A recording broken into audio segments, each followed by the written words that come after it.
We welcome you back to the Chick-fil-A kickoff game presented by Southwest Airlines. We're at the Georgia Dome, Atlanta, Georgia. Alabama and Virginia Tech, two top 10 preseason teams. You can see how close Tuscaloosa is, less than 200 miles from Atlanta. And then 325 to the north, that's where Virginia Tech is. Nick Saban, his third season as the Bama head coach. And on the other side, Frank Beamer played at Virginia Tech and now in his 23rd season as their head coach. So we get ready for a moment, and they're going to rock the Georgia Dome, folks.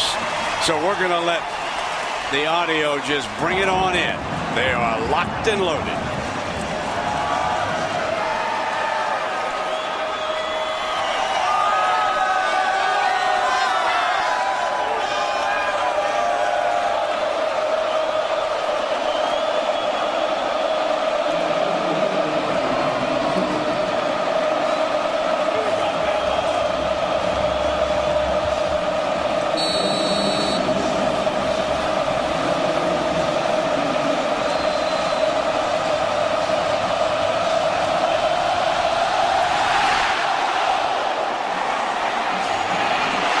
Kickoff, fumbled by Morgan, scoops it up down at the 18-yard line. And Kirk, we will see Tyrod Taylor here right away. Now, Tyrod Taylor, a lot of pressure on this young man to take over. Remember, the last couple of years, he and Sean Glennon have shared the duties under center, and now it is his team. The coaches feel he's ready to take that next step, and what a challenge for him. He's very athletic. We know he can run. We know he can throw. He's going up against one of the top defenses in the country. This week, he can settle down and make some plays. Ryan Williams, the starting tailback.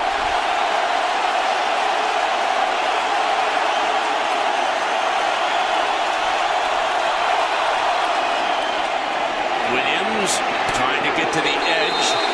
Picks up a couple of yards, and the impact players, Kirk, for Tech. Well, with Darren Evans out for the year in camp with an ACL, we know about Tyrod Taylor and what he has to do. Again, not just running, but tonight showing he can throw. The backup running backs are now starting running backs. Ryan Williams, who had the first carry, great size and quickness.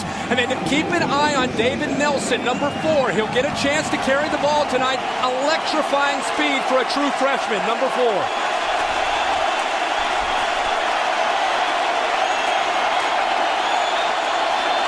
Second down, pulls it away on the option look as he brings one of his wide receivers to the outside. Danny Cole, number 19, on the end around.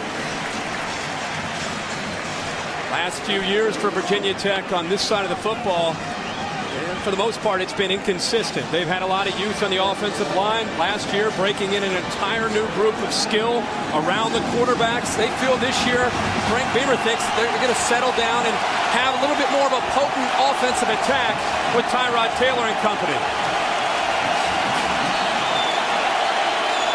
Here comes your third down. Oglesby and Williams are alongside Taylor. And a timeout is called by Tyrod, first of the evening.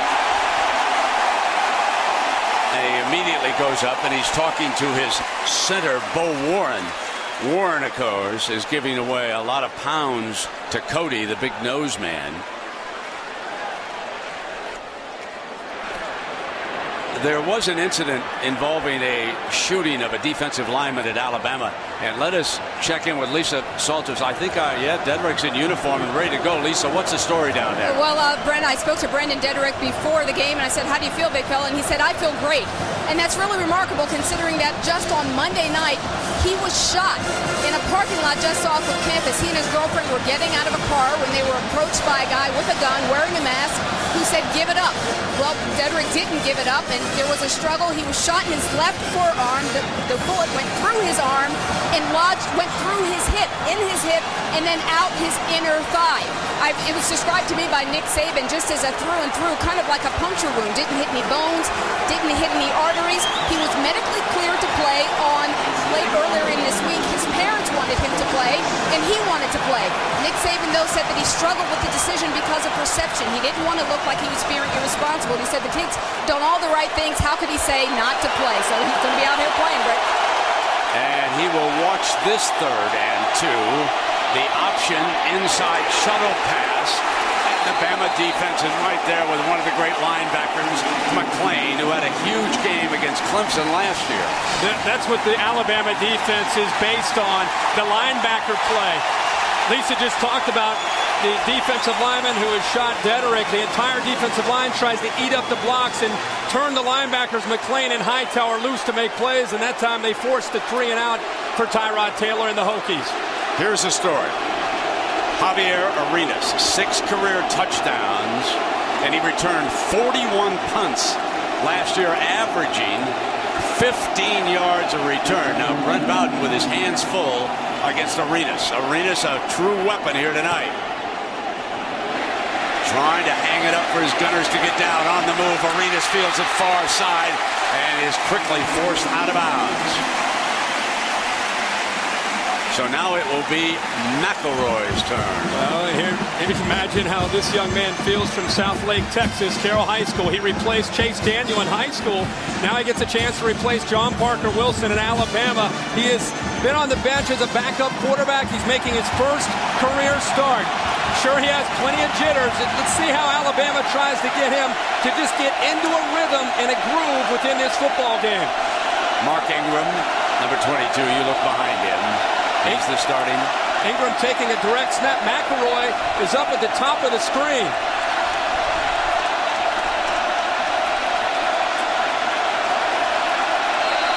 So the Wildcat is the opening look identified by the defensive line, and he will run it off to the right behind the right side of the offensive line on first down.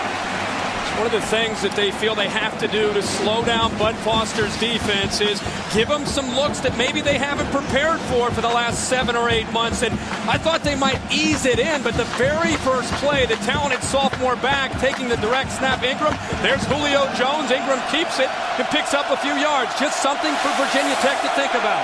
And Julio was not jogging. He was coming at full speed. So we look for that down the road.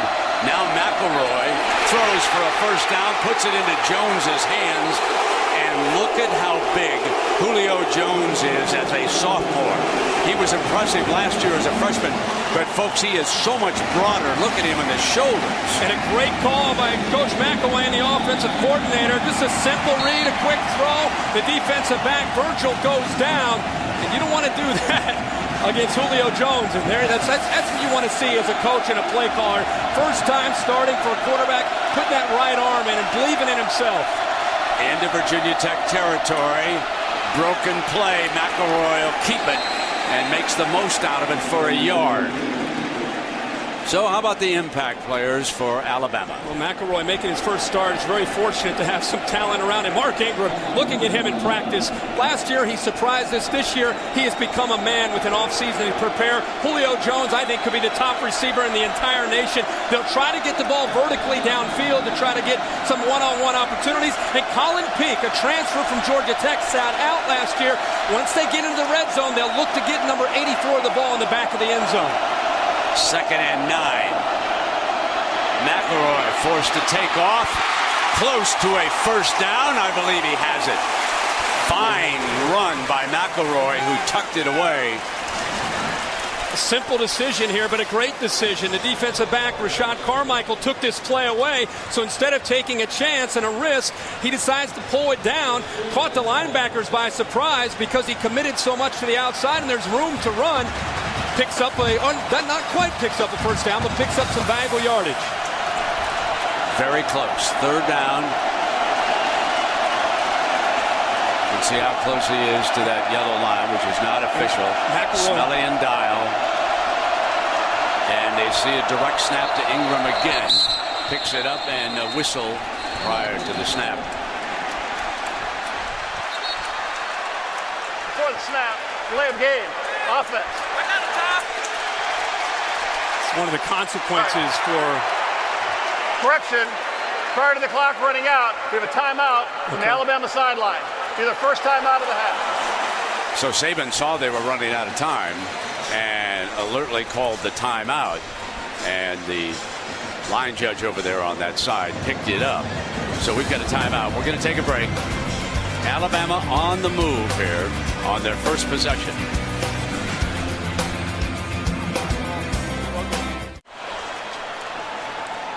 So the Wildcat formation has been used a couple of times, but now they come out without it, and Ingram is behind the lead blocker, McElroy.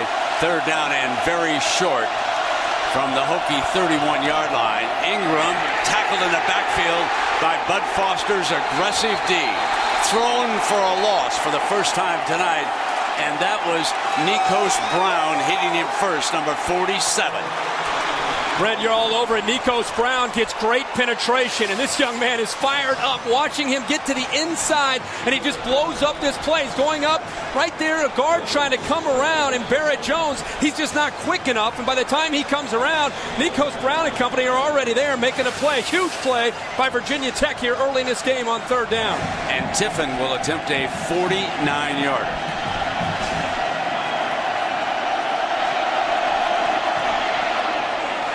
Long enough, and the veteran Lee Tiffin puts the Tide up by 3.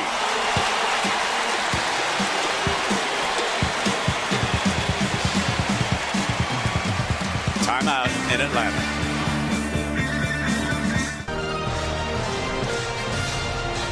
Well, here in Atlanta, Alabama strikes first with a field goal.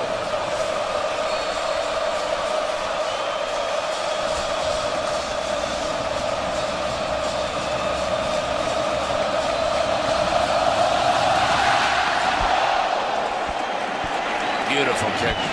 Roberts back at the goal line, and he battles his way to the 21. Well, the NASCAR Sprint Cup Series right here in Atlanta begins Sunday at 7 Eastern on ESPN, presented by Pennzoil.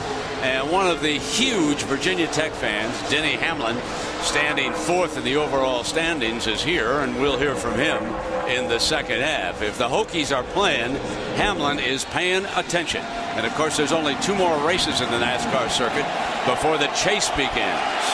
So it's shakedown time for drivers like Kyle Busch. They got to pick up some points. There's the big tight end Boone moving over to the right side of the Hokie formation. Tyrod Taylor gets good time, can't find a receiver downfield, and throws it away. Second down.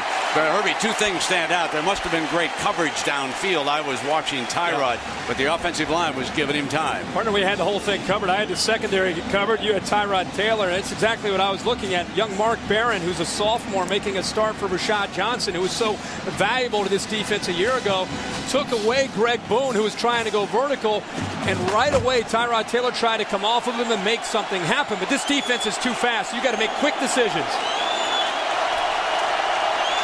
They're going to. Cam is showing blitz, and Tyrod Taylor's thinking about moving Greg Boone over, but elects not to. Got 3 on the play clock. Got to burn it. Wow.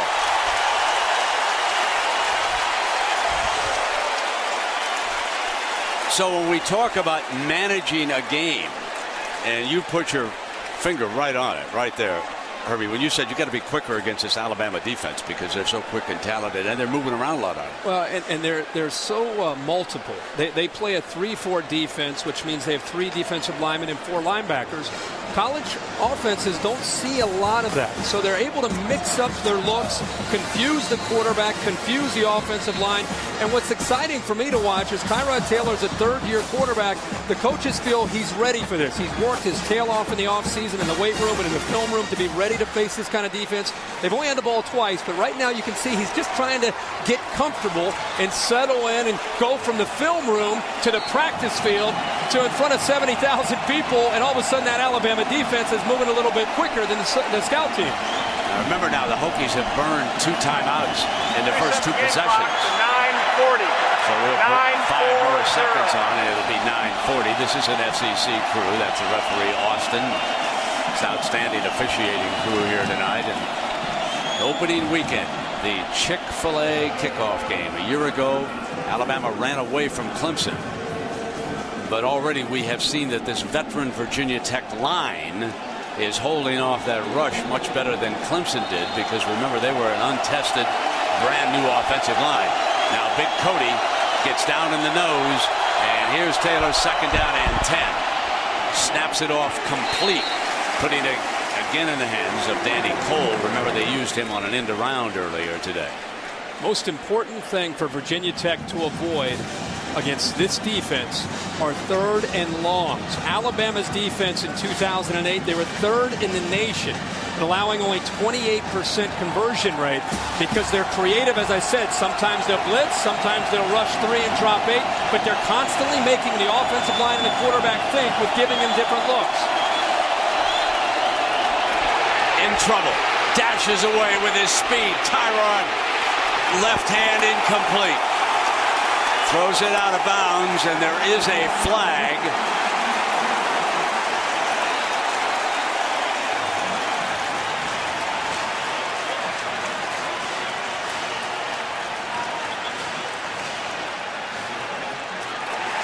Illegal pass, grounding. There was no one there as he ran toward the sideline and dumped it off. Intentional grounding, number 5 of the offense. Lost him down to the spot of the foul. 4th down. Brent, this is exactly what I'm talking about, with some confusion up front on the offensive line. Watch the left guard and the left tackle. Penetration will come right here. It's just poor communication. You see the left guard, Sergio Render, he doesn't have anybody to block. He came down instead of going out to be able to pick up the blitzer, Eric Anders.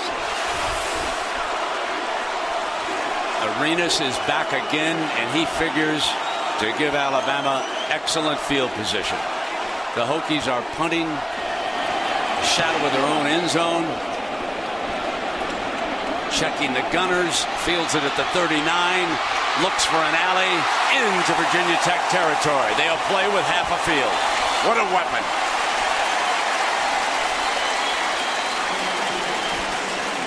A slow start. Taylor on the phone. The coach is trying to help him. You're watching Saturday Night Football on ABC.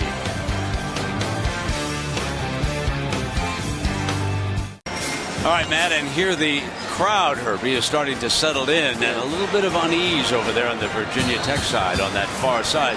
They have seen how fast and tough this defense is. Yeah, Arenas gives them great field position. Typically with Nick Saban, Jim McElwain, the offense coordinator, this would be the time where you would see maybe a Julio Jones vertical down the field and take a shot. They haven't done it yet. Wouldn't surprise me with great field position here on this series to eventually try to get the ball downfield to number 8. McElroy looking downfield, trying to get him, and he overthrew him. They had him, you called it, Herbie, as they moved him a little bit to change the defensive look in the secondary, and they had him open. Yeah, with great field position and the way they've dominated the game on the other side of the ball, that's usually where they're willing to take a bit of a chance, and they had it. He got behind Chancellor, the safety, had the opportunity, and McElroy will tell you, and he told us a couple days ago, the pass that he likes to throw the most is the ball downfield. And watching him in practice, I don't know if it ever touched the turf until that throw right there on the deep ball. 2nd and 10. Dropping the middle screen off. And up into it, and a penalty flag comes flying. Going to get a holding call on the junior college left tackle, James Carpenter. Young man trying to fill the shoes of the Outland Trophy winner. Dick Smith, who was first-round draft choice of the Cincinnati Bengals, and unfortunately for the big fella, he has a broken foot now. Offense, 77. 10-yard penalty for the previous spot. Repeat, 2nd down. You know, that's one of the questions about this offense. Not only do you lose John Parker Wilson, but 3 of the 5 starting offensive linemen.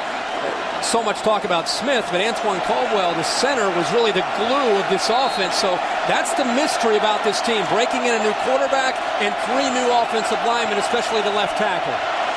McElroy pounding, and the ball's loose and squirting out of there. With a good, tough run that time by Ingram. Here's a huge advantage tonight for Alabama, even though they are inexperienced with 3 new starters up front. Look at the size. It's the exception of the center. Everybody else has great size, and Virginia Tech, to be able to defend them, they're going to have to play with attitude, an aggressive attitude, and try to get to that football. 3rd down and 16 for McElroy. Pressure from the defense. McElroy has time. Goes deep. And beautiful catch by Hanks at the 15-yard line. Full extension, makes the grab on 3rd and 16. There's the deep ball by McElroy. Outstanding protection up front. How about Mark Ingram, the running back, picking up the blitz? What a sensational grab over his shoulder by Hanks. Ingram coming right back and stop. Jason Worlds making the stop.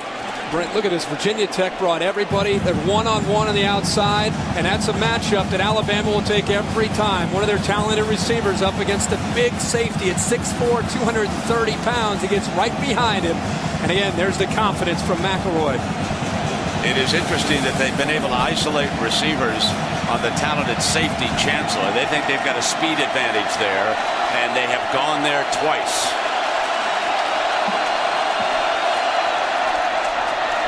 McElroy gets time, fires end zone, incomplete. And that time it was Mays, number 4, was breaking toward the back of the end zone. Remember now that the quarterback McElroy, back at Carroll High School, back in Texas, he replaced the legendary high school quarterback at the time, Chase Daniel. What did he do? He led Carroll to a 5A championship. He beat Katy, Texas. And in that title game, that's the last time that McElroy would have started. He was headed for one of the Texas schools, but he came over here, tasted the tradition at Alabama. He was sold on it, and here he is tonight.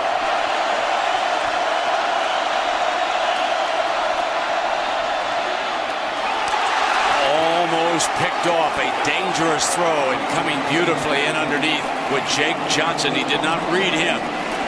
But last time on 3rd down, Virginia Tech went with an all-out blitz and left themselves isolated man-to-man. This time they sit back in zone. And how about Jake Johnson simply reading the eyes of the quarterback? It led him right out to Julio Jones. And I actually think that was predetermined by Bud Foster, getting 2 defenders, 1 in front and 1 behind Julio Jones on 3rd down. Fitzgerald to hold for Tiffin. Made the 49-yarder. He'll attempt to add the 34-yarder, which he does.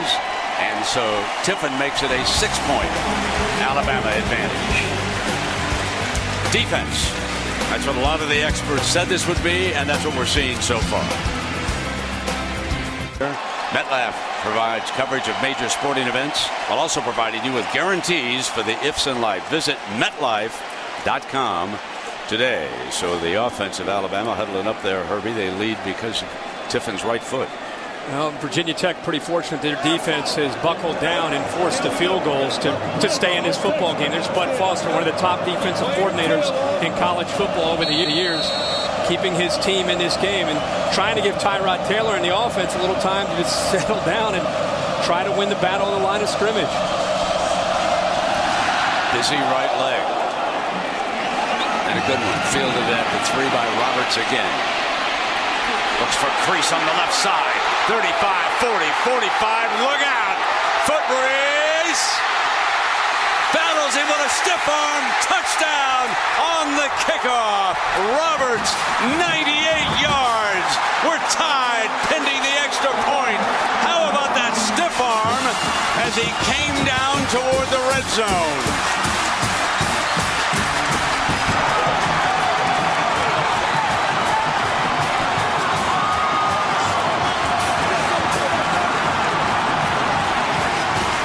Roberts is a sophomore receiver from Smithfield, Virginia, and he just lit up the Virginia Tech crowd. I hate to state the obvious, but that is why they call it Beamer Ball in Blacksburg, Virginia. Puts them right back into this football game and ignites this football team. Waldron, rookie kicker, transfer from Penn State, hasn't kicked in about 4 years.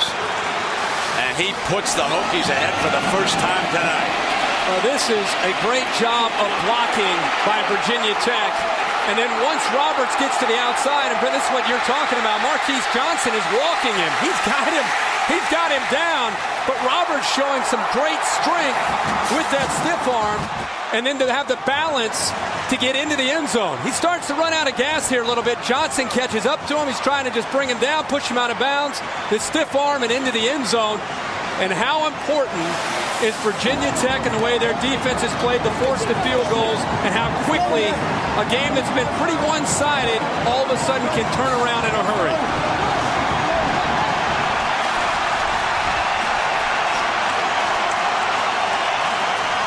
The emotions, how they swing in a game like this.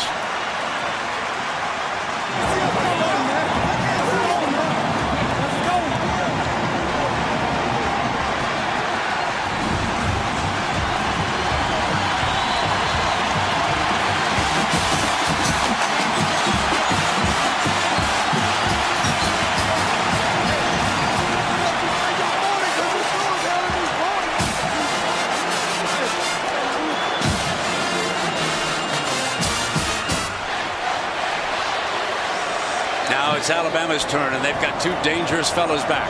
Arenas, you've seen returning punts, and Terry Grant, number 29, a couple of years ago, had a great season as the lead rusher.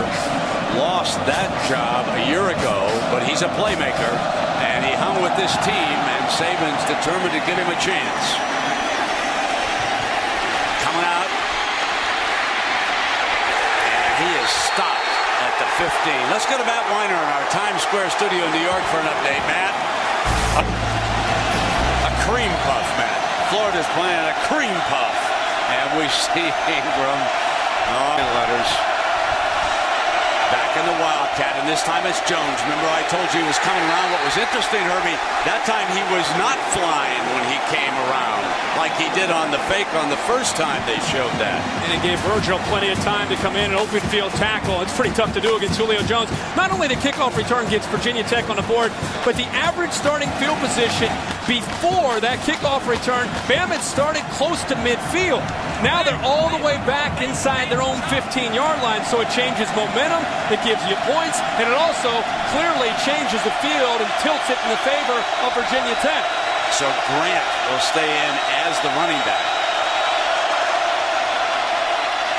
The line blocks to the right, and McElroy had a little bit of daylight, but there is Jake Johnson and a penalty flag coming down at the end of it. And you know what that indicates over there? That's a young linebacker getting pretty emotional in front of a crowd that's become pretty lively. Jake Johnson cannot make this play. Virginia Tech was ready to put Alabama into another third down situation.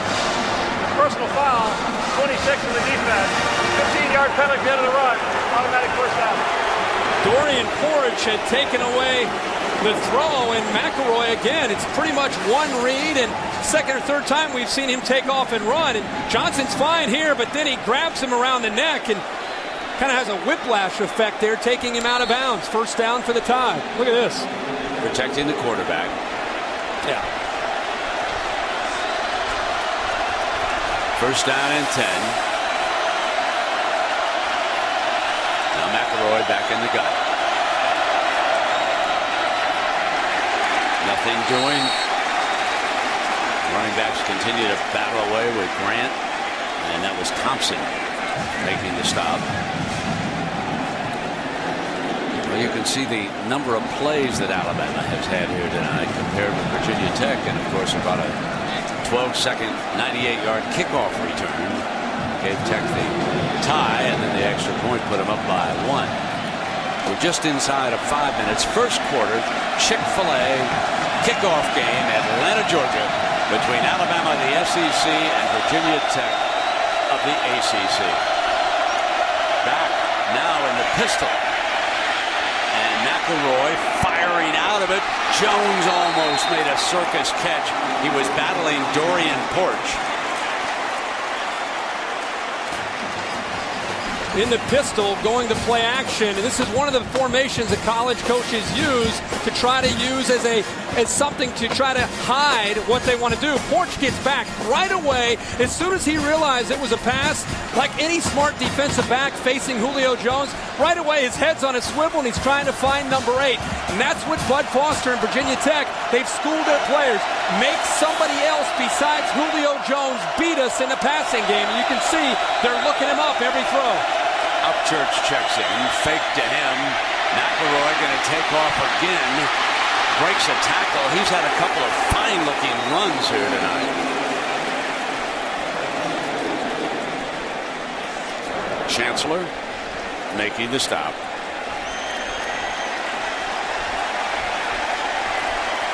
Giving Greg McElroy a lot of low-risk decisions here in this game right now, where it's either make a throw to a Julio Jones. If he's not there, just take off and run, or find your check down. Fitzgerald will be punting for the first time, and Ryan Williams, one of the tailbacks, is back deep. Beamer a little bit concerned about his punt returners coming into this game. And a timeout, and that would exhaust the Virginia Tech timeouts. That's all three.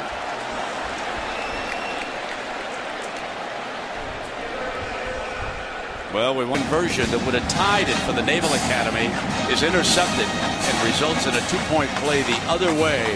But the Buckeyes sweated that one out. Sure did. Navy played a great football game, and I think the thing between those two teams that stood out to me of everything, the way Matt Barkley and USC played. Matt Barkley, all this hype about a true freshman stepping in for Mark Sanchez. How would he do? I think he finished up 15 of 19, which is a pretty good start. I don't care who you're playing. That's a good start for Matt Barkley before he comes to Columbus next week. And I don't care what was going on in the Coliseum. The shoe will be a different kind of setting for that young man. Here is Fitzgerald, a beautiful punt. Fair catch signaled by Williams. Fumble! And that is what Beamer was concerned about in practice. Alabama football. Turn it over. And that is definitely not Beamer ball.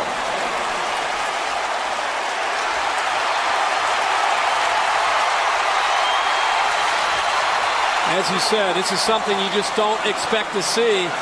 And Ryan Williams doesn't catch the football with his hands. He lets the ball get through his hands, can come off his pads, and he just lost his concentration, Brent. I think he looked down. He might have peeked down and saw Alabama coming downfield. The long snapper, Brian Selman. How many times have we seen them come down the field uncovered? He recovers the punt, gives McElroy and the Tide excellent striking position at the Hokie 16-yard line on the turnover. Terry Grant, the junior, has checked in to the football game in the backfield, and a lot of times they like to throw the football to him, even out of the backfield, sometimes lined up as a wide receiver. Hanks in motion receiver. Terry Johnson couldn't get to him, and he gains about a yard. So Grant looking for the edge. Johnson was coming from behind, and Chris Hill, along with Jason Worrells, makes that stop.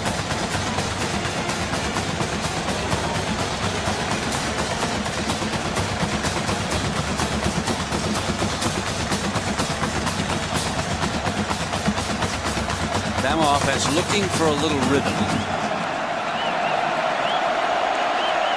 They've been a little herky-jerky. Some very good plays and then some not so good. Let's see what Mack comes up with here. Incomplete. So now that'll bring up Herbie a big third down, and this would frustrate this offense if they wind up settling for still a third field goal here tonight after having this kind of field position. It's a big opportunity for Nick Saban and the Crimson Tide. They've had their chances down here, and as you said, they just are not able to close the deal. I know their tight end, Colin Peak, is a big target that they like to try to find to the middle of the back of the end zone, try to split the safeties if they can find him for a touchdown, and also always Julio Jones. Low snap, fielded. Still waiting, hit on the release, and throws it out of the back of the end zone, incomplete, and I would think here comes Tiffin again. What I'm seeing right now from Virginia Tech is I think they're having more success when they give Greg McElroy zone, where he has to sit back and actually read and react to the defense. If they play man-to-man, he seems to be able to get into a rhythm and play a little backyard football, make easy throws. I would be surprised to see Bud Foster continue to go to zone and have him make decisions. 32-yarder, getting shorter by the minute. 49-34, and now his third one is 32. So Tiffin regains the lead for Alabama with his third field goal of the first half. Timeout.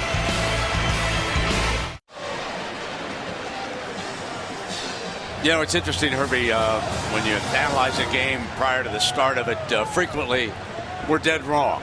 But this time, dead right. But we said tough defensive game, looking for mistakes, and kicking game could really be huge tonight. Yeah, and it has been for both teams. I mean, imagine this. You almost get midway through, not midway, almost towards the end of the first quarter. You don't have a first down, and you're only down 9-7. I mean, you're not moving the football at all at this point, the first few possessions. And because of that big return, that's how important that return was for Virginia Tech. And we will see how they defend the young man this time. When they, I dare say that the special teams coaches for Alabama would have had a little huddle down there. Yeah. There's no way. There's no way they can allow 11 Roberts to take this one back. But we'll see. This will be interesting to see if they kick to him.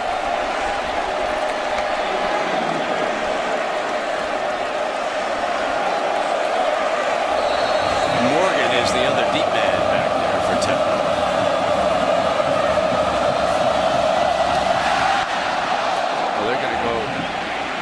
Fielded at the 10 by Morgan on that right side, and he picks his way back to the 25-yard line. Well, no NFL football, West, don't you think? Almost just by showing up. Yes. I think they have to run Tyrod Taylor. I know they wanted to show that he can throw, but use his feet to be able to run and make plays. This time he completes the pass in underneath, and that's Danny Cole again. And Danny Cole has become his favorite target in practice. Picked up a first down. First one of the night. Yeah, first one of the night. Talking with their coaches and listening to Tyrod Taylor, he's so anxious to show people that he can throw the football. And because they don't have a proven backup, I don't know how comfortable they are in running him, but it's such an asset to have him run that I think they can't be afraid to use that ability to, especially against the defense that plays so much man coverage. Inside handoff, and Crimson Tide ready for it as Ryan Williams gets the call, and Eric Enders makes the stop. Talk to any defensive coordinator in the country with the spread formation spreading throughout the country. The one thing that they just cannot stand is a quarterback who's mobile, as Ryan Williams. Looked a little gimpy there going off. But a quarterback who can hurt you running and throwing is their worst nightmare.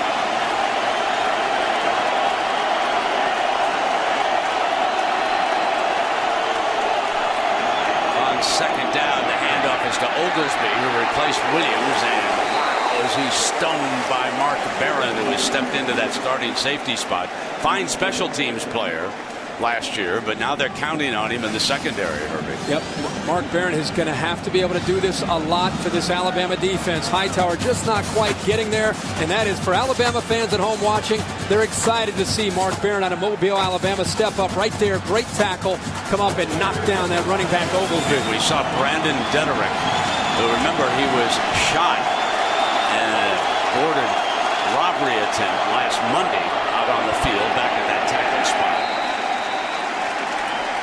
So that's a first down for the Hokies. And there you see number 95 out on the field. And there you can see that heavily taped left arm. It is just remarkable that this young man is able to play here tonight. And the Virginia Tech coaches are breaking down last year's Chick-fil-A game. They said that Cody occupied two blockers, but that Big Dederick made all the plays in that Clemson backfield. They said he is a powerful, powerful load. First down and 10 off the play action. Taylor dances away. Beautiful action to gain time, and then completes the pass to Oglesby, the running back. That was great footwork by Tyrod. Tyrod Taylor buying time to be able to eventually make the throw. Gives you an idea of his foot quickness and what he can do. Then the vision downfield. How about the concentration by Oglesby to concentrate, make the catch, and he got his leg down inbounds for another Virginia Tech first down. By far their best drive that we've seen tonight. This will be their first snap in Alabama territory. pistol for the Hokies, and the option out of it, the pitch to Oglesby, trying to get a corner. Too much speed on that defense. Alabama just closed off that corner. When the linebackers are kept clean, they can come over there. Hightower and Anders were right there, along with Woodall, the safety. Well, with a slow developing play like this, you've got to get great perimeter blocking by your wide receivers. And Boykin is trying to take on Woodall, an experienced physical safety, number 27, and he went right through the receiver Boykin to be able to make that play. So 3 Alabama field goals and a kickoff return by Virginia Tech, 9-7. And this presentation of Saturday Night Football, presented by Southwest Airlines, will return after this message and a word from our ABC stations. Remember, Jermaine Gresham, the All-American tight end, also out and breaking in 4 new offensive linemen. The Sooners are struggling tonight in Dallas. 3rd down and 12. Tyrod steps up, but cannot escape as Alabama collapses the pocket, and big Orlando McClain makes the stop. But they just simply blew that pocket up. What a defense. Oh, boy. This is Alabama. This is Nick Saban on 3rd down. This is what they try to do to you. This time they elect to bring a lot of pressure. We've seen this early in this football game when they get them to 3rd down. They're trying to confuse that offensive line. And Tyrod Taylor, as athletic as he is, had nowhere to go to try to create. Bowden with Arenas back.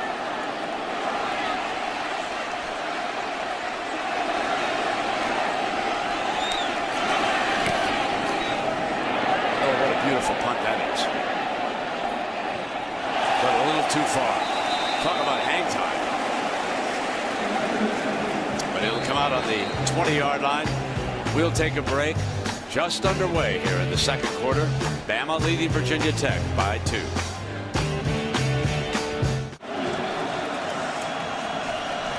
Ingram back in as the Alabama tailback here on 1st and 10. 14:03. They've been coming out from the 20-yard line.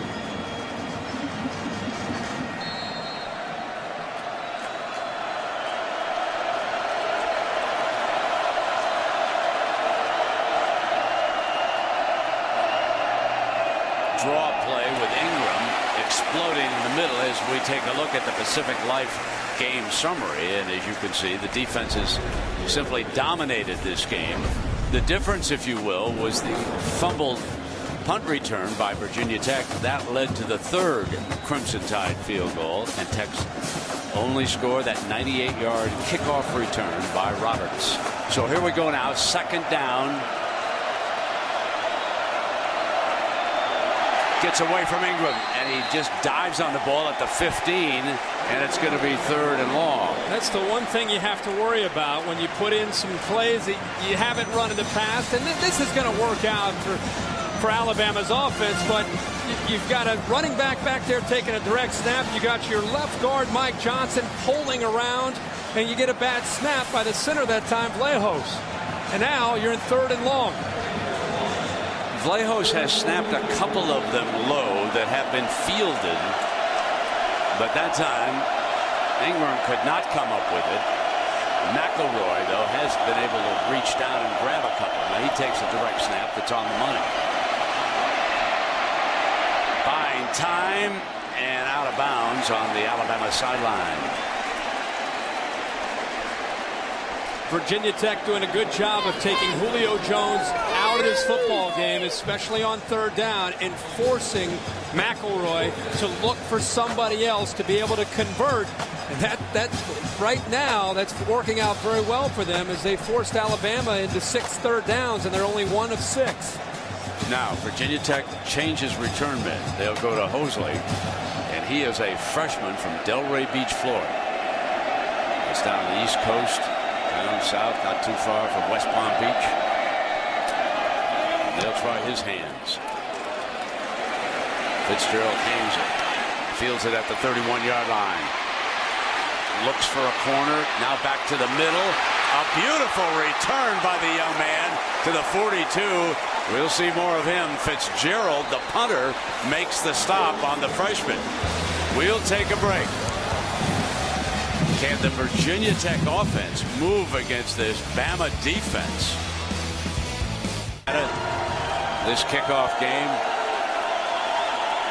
become extremely popular in the 2 years they've had it here. Now Tyrod off a play fake, shakes a defender, going to go deep down the sideline. He had a man in the middle of the field that he could have come back to, though, and instead he tried to pick up Roberts, the burner.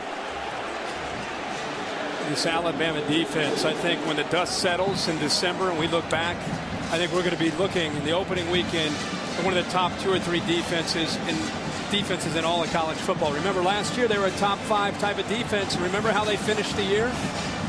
Tim Tebow in Florida beat them, put a lot of points up in the SEC title. Utah embarrassed them, and the coaches have been using that as motivation. Hey guys, you're a great defense, but the last 2 games we're 0-2 and you've given up 62 points. That's 31 a game. Second down and 10. And cutting back to the other side is Ryan Williams back on the field.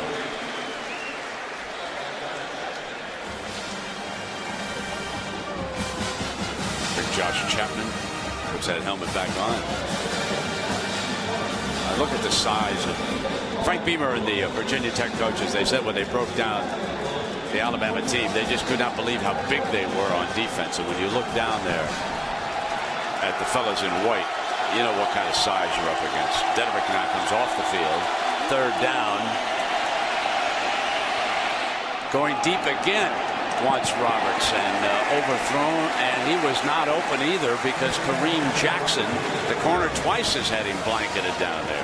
This time on third down, they call this moving the launching point, moving the quarterback's position. Sometimes he's directly behind the center. This time rolling him out away from the pressure. The problem is the Virginia Tech wide receivers aren't getting any separation from the Alabama corners.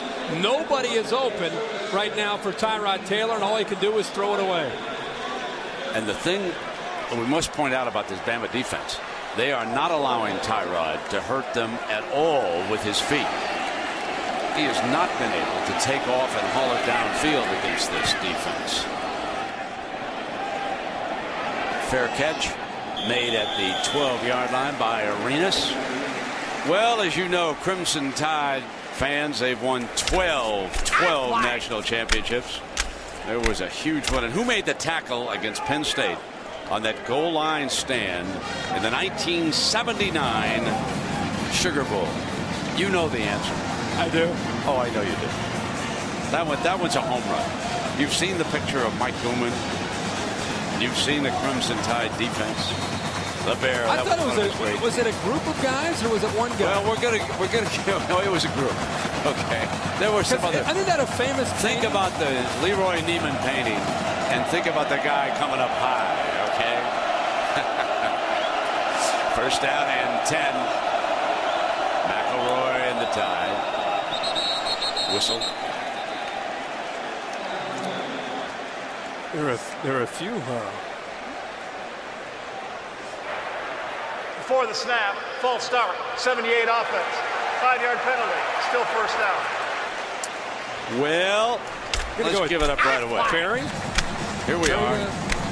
Who made that tackle on Mike Gooman on 4th down and inches? Joe Paterno called the plunge right straight ahead. There he is, Barry Cross. Yeah, one of the great defensive players.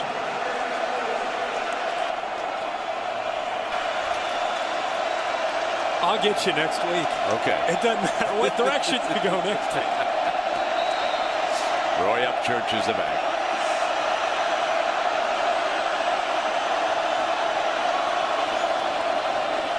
From the end zone. Far sideline almost intercepted. They had Jones bracketed that time. Morgan, the rover, coming up.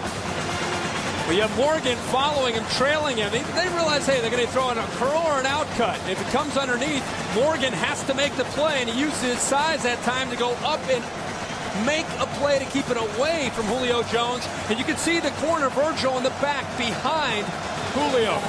This is what they're doing the whole game on third down, and obvious passing downs to just take him away and see if McElroy can find, again, somebody else.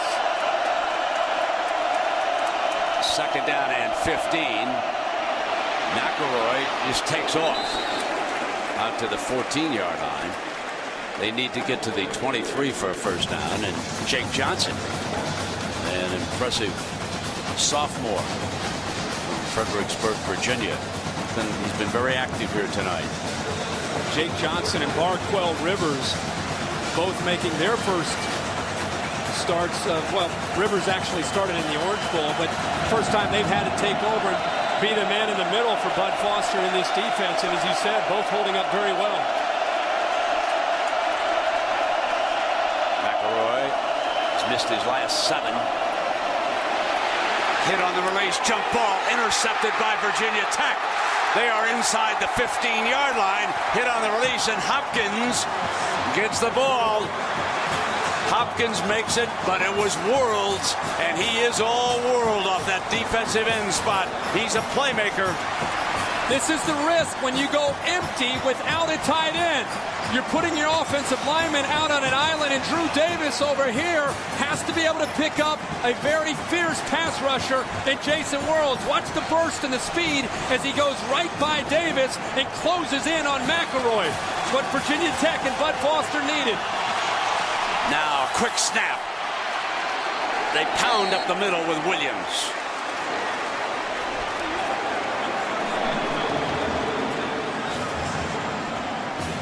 Ball is at the 11-yard line. So they pick up almost 4 yards on that.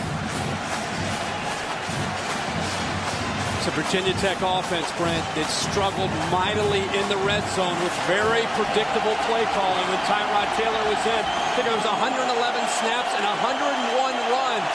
Let's see if they can learn from that and play better in this area. Keeping it on the ground with Williams, and he crosses the 10 to about the 9.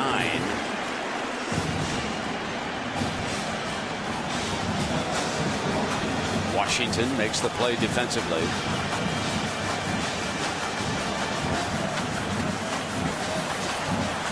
There's the stat, and I think they scored touchdowns 63% of the time last year. Is 108th in the nation, one of the worst. True freshman is checked in, David Wilson, who has electrifying speed off to the left of Tyrod Taylor. So there's the young man right next to the quarterback. 3rd down and 5. Taylor dancing and brought down well short of the first down. So the field goal unit will come on. Right now, it's a no contest. Alabama's defensive line and linebackers against the Virginia Tech offensive line, especially when they get them to 3rd down. And I would say that it's no contest the other way either. Yeah. McElroy's missed his last 8 passes against the Virginia Tech defense. Now here comes Waldron. His first career field goal attempt. Remember, he transferred from Penn State. He's hit an extra point. This is a 28-yarder. Big moment for the youngster right down the middle.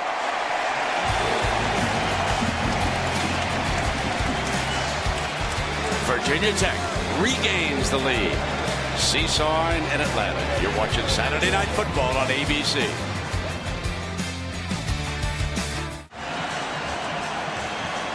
When you look at the scoreboard, keep in mind that the kicking game is responsible for all 19 points that we have here tonight. And now another kickoff, this one, of course, by Virginia Tech after their successful field goal. There you can see Arenas back deep with Grant, number 29. They kicked it to Grant last time.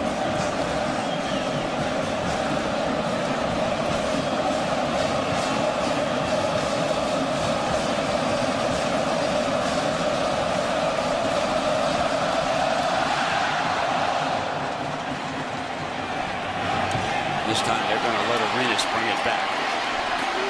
Stopped at the 23-yard line. There was another reason why we asked you that trivia question about who made that tackle on Mike Gooman, because there is Barry Krause, and he is a member of the Alabama radio team. He works the sideline. Fellow looks like he can still play a little bit now. Put him in that. There's the photograph. And Gooman coming up over the top, and 77 is big Barry Krause. Marty Lyons was also a member of that Bear Bryant football team. One of 12 national championships won by Alabama. 8.5 now for McElroy, who's back in the pistol, and they'll take a look at that. Off the play action, the jump pass is incomplete. I think by your count, that's 9 straight incompletions here. And you know, it's very easy to be up here or to watch on TV and think, boy, why just make an easy throw. But I think right now he's in a bit of a fog here because his favorite target is not there, and he's having a hard time coming off of Julio Jones and finding that second option or third option. Back in the gun, Ingram alongside. Fires in underneath, and just short of a first down, Marquise Mays. Well, if you can get the ball into Mays' hands a few times, that bracket might loosen up a little bit for Jones. His tremendous quickness. And I think it's just a matter of settling and just getting confident in the players around you. Colin Peake can make plays. Hanks, remember the catch he made behind man coverage earlier in the game? They've got some people that can make some plays. Here comes the Wildcat again on 3rd down and 1. For the first down. Battering right straight ahead. So even though Saban was the head coach of the Miami Dolphins and is no longer there, his staff did take notes from the Dolphins coaching staff on what they did with Ronnie Brown in that formation last year in the National Football League. And we are seeing more and more of that formation. Arkansas certainly had a hand in its development when McFarland was running for Coach Nutt there before he moved along to Mississippi, and McFarland went to the National Football League. Now the handoff to Ingram, and Ingram has a little daylight. Outstanding run, breaks a couple of tackles, and crosses midfield. Best run of the night. 14 yards for Ingram. But Jake Johnson, outside linebacker, is going to come to the inside, making it easy for 75 Barrett Jones to collapse down on him. And what great vision by Mark Ingram. Bounces to the outside. And I think that's the difference this year with Ingram. He's not settling just for an 8-yard gain. I think he has more burst this year, and he's trying to get bigger yards.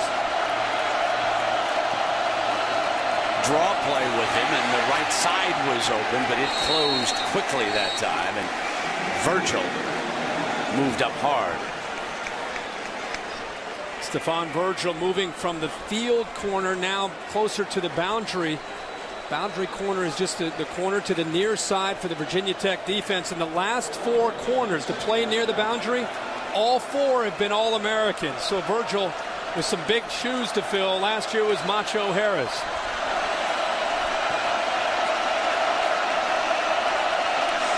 Church into the backfield. McElroy runs into the teeth of Mr. Worlds. That's who brought the pressure. Rivers is also in there helping Worlds. They crossed the 2 middle linebackers on a blitz. Johnson and Rivers. You can see the confusion for Upchurch and pass protection. And both these defensive coordinators, man, they've had 8 months to get ready to face these offenses, and they are living up to the billing, Brent. They are dominating and being very creative on how they're getting after these opposing offensive lines.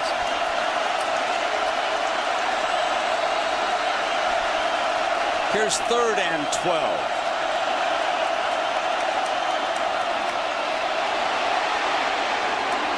Beautiful catch along the sideline that time. McElroy under pressure puts it in Jones's hands, and the chains will move on the 16-yard gain. I think this time McElroy said, I know he's double covered, and I don't care. I'm still going to throw it. Puts it to the outside where only his man can make the play here. Watch him fight through this.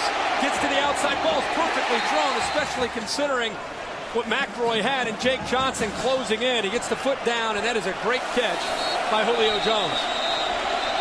Ingram is back in, and clock is stopped. He's under further review. So they want to make sure. It looked like he put his toe down. Of course, in the college game, you're well aware, just 1 foot has to be down, and it looked like an R1 replay. But remember, every play is reviewed. They want just a little bit more time Make sure he had possession when that foot came down. Grabs it, and there was the left foot. It certainly looked all of the world to us like it was a completion. The most impressive thing to me, considering the night that Greg McElroy has had, is for him to stay in there and show some courage. He's been hit almost every time he's thrown the football, and to make an accurate throw when he's got a defensive lineman and John Graves coming down on him, that is something that can help him get his confidence going to be able to make some better throws. This feels like the atmosphere of a good bowl game. The field is confirmed. First down. Passionate fans, sellout crowd here at the Chick-fil-A kickoff game. Two outstanding coaching staffs trading blows here.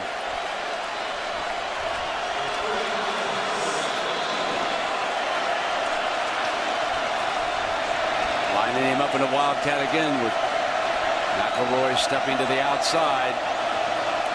Play fake. Ingram, and we can see here tonight that that formation figures to be a big part of the Alabama offense this year, with John Graves, fine defensive lineman from Virginia Tech, making that stop. You just got to wonder if the big fella, the sophomore Mark Ingram, has a little pass in there somewhere in the repertoire. Every time I think one time maybe he's handed it off to Julio Jones, but it's almost like they're becoming so obvious that they're setting up those Virginia Tech safeties to eventually maybe take a shot and get it thrown behind a safety cheating up. 2nd and 9.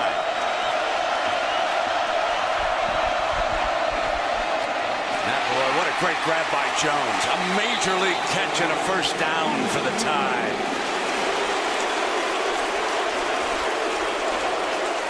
I love to see wide receivers use their hands to catch the football. And this is exactly what you want to do in traffic. Use his hands and gets the football in before Rivers, the linebacker, can come in to be able to dislodge that football. Great concentration and a good job of protecting the ball and catching the football with his hands. There's some defensive coordinators in the SEC already wondering what to do as Ingram moves back up in that wildcat formation.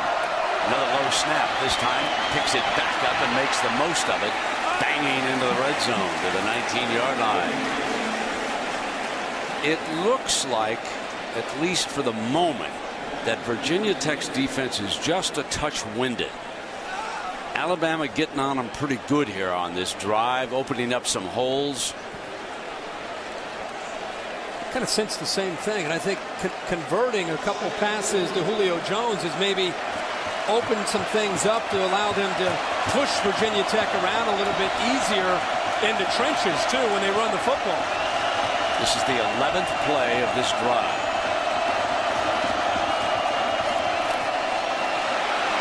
Handoff.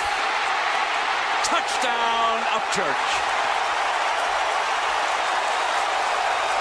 A fresh set of wheels takes it 19 yards.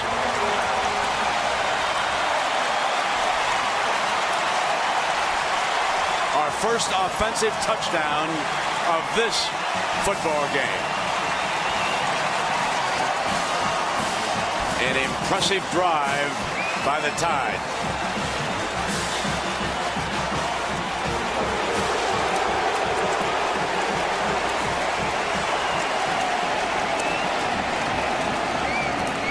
Tiffin tacks on another punt.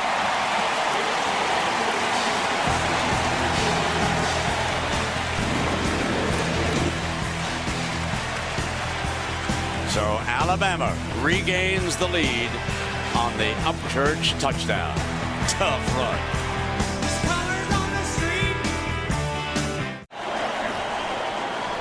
We are back. Alabama has regained the lead, 16-10 on Virginia Tech. Brett, you always hear zone blocking, and this is a great illustration from Alabama about zone blocking. Mike Johnson with a great block. Vlahos will push Jake Johnson, and then the vision here by Upchurch to make the read and then get upfield. And by the way, he could have gone to the corner, but no. He wanted a piece of Dorian Porch, the safety. Could have gone to the corner, but lowers the shoulder and goes right through him into the end zone. Here comes Roberts again. This time he is wrestled out of bounds and a penalty flag comes down.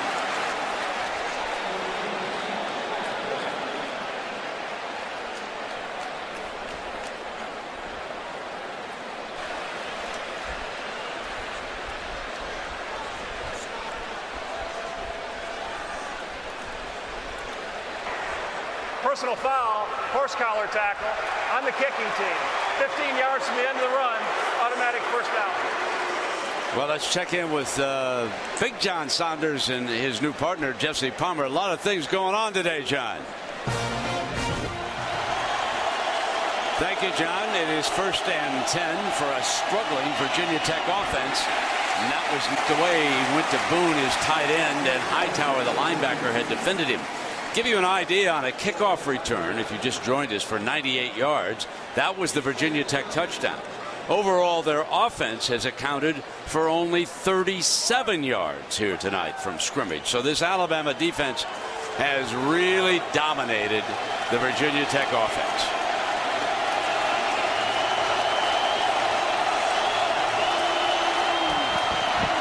Tyrod throws it underneath, and his receiver was going down. Boyce was the intended target that time, and suddenly it is 3rd and 10 again. He ran right into the umpire trying to get across the middle of the field and went down.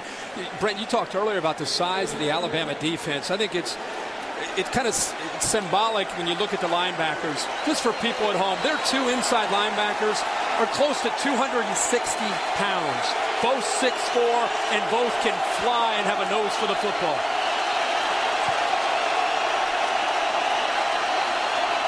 Trying to get heat on Tyrod, and they did, forcing a quick throw, and there was Johnson, and a penalty flag does come flying on this one. Looks like they're going to get Marquise Johnson coming over the back there. Pass interference, defense number 24. This is going to be close. Spot of the foul, automatic first down. It's one of those when you slow it down in super slow-mo, you can see him come through his back before the ball gets there. He was all hand over checking him. Yeah, he's hand checking him there. That's your sport in the winter there. Yeah, exactly. And Stevie Lavin breaking it down. Got him on the sideline, got him wide open. Inside the 5, Ryan Williams, the running back, for 43 yards, slips out. Busted coverage by Bama.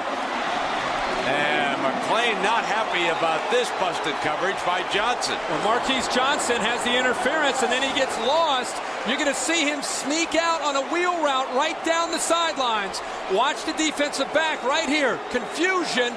He doesn't know whether he should go to the middle of the field or stay to the outside. Johnson back-to-back plays, and Nick Saban's getting him out of the football game. Remember now, Virginia Tech, and you can see the coaching staff coaching up the young man. You hate to pile on, but Marquise Johnson is the young man who struggled last year late in the year for this Alabama defense against Utah and against Florida when they gave up some passing yards.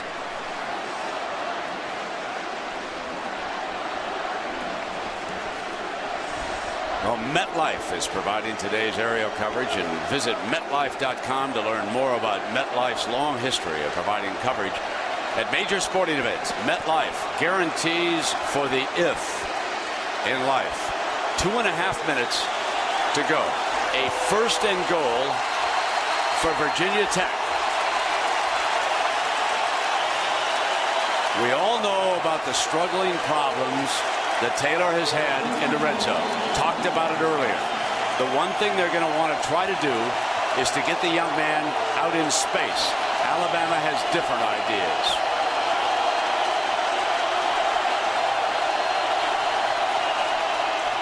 Option, bad pitch. He's got to go back, picks it up, and goes down at the 19. Breathing room for the Bama defense. And there's a penalty flag. Hang on. There's a penalty flag at the 1-yard line. And another one goes down. And McClain is back there. Brent, Rolando McClain and Sergio Render, the left guard, number 70. As you said, back at the end of the play, way behind, away from the football. Going back and forth.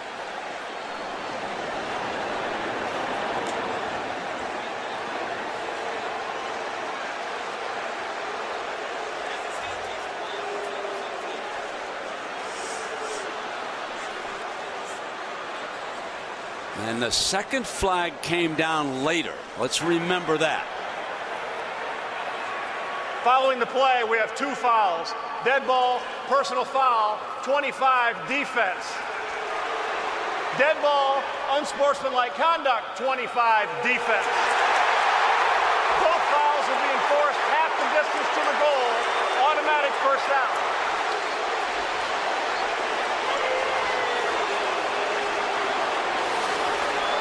The play, 97. Washington actually gets a hand on the ball there, Brent. Not just closes down, but gets a hand on the ball. Taylor fortunate to recover it.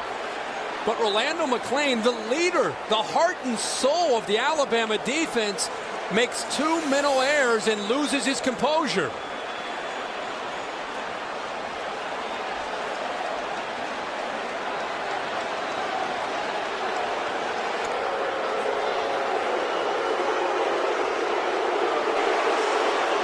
The ball being marked off inside the 5-yard line.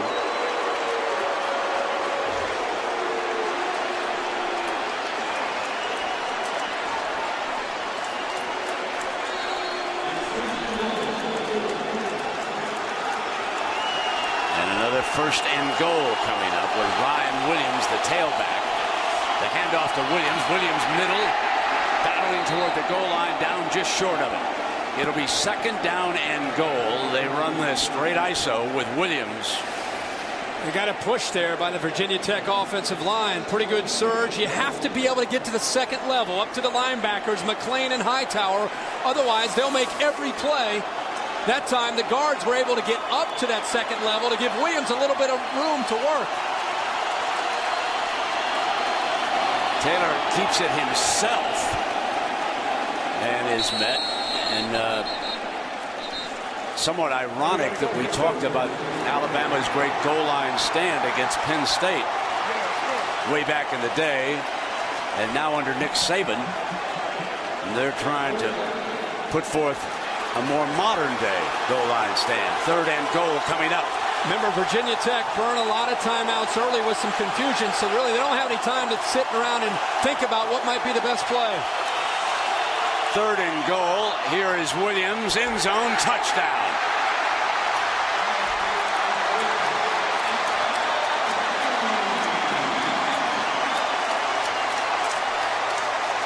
Pass interference on a third down.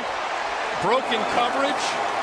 And Rolando McClain, 2 mental errors on 1 play after a big loss by Virginia Tech on that option play. Virginia Tech scored, but give an assist to the Alabama defense.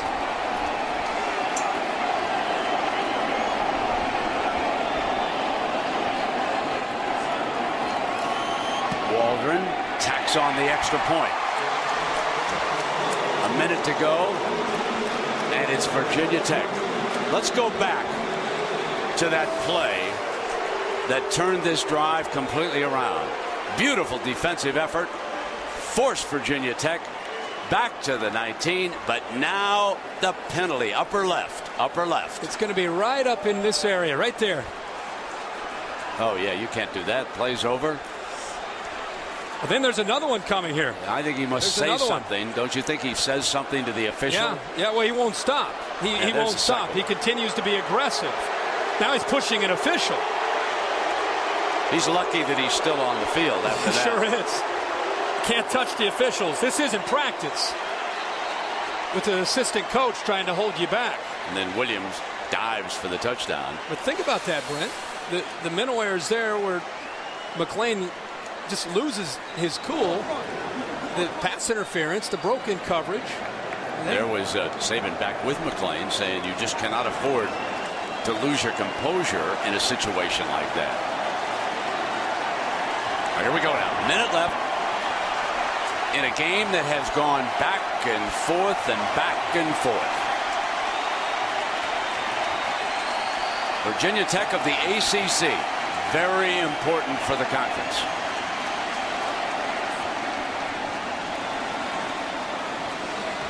Alabama, of course, won the SEC West a year ago and then lost to Florida in the championship game, and then came up real flat, as in really flat, against Utah in the Sugar Bowl.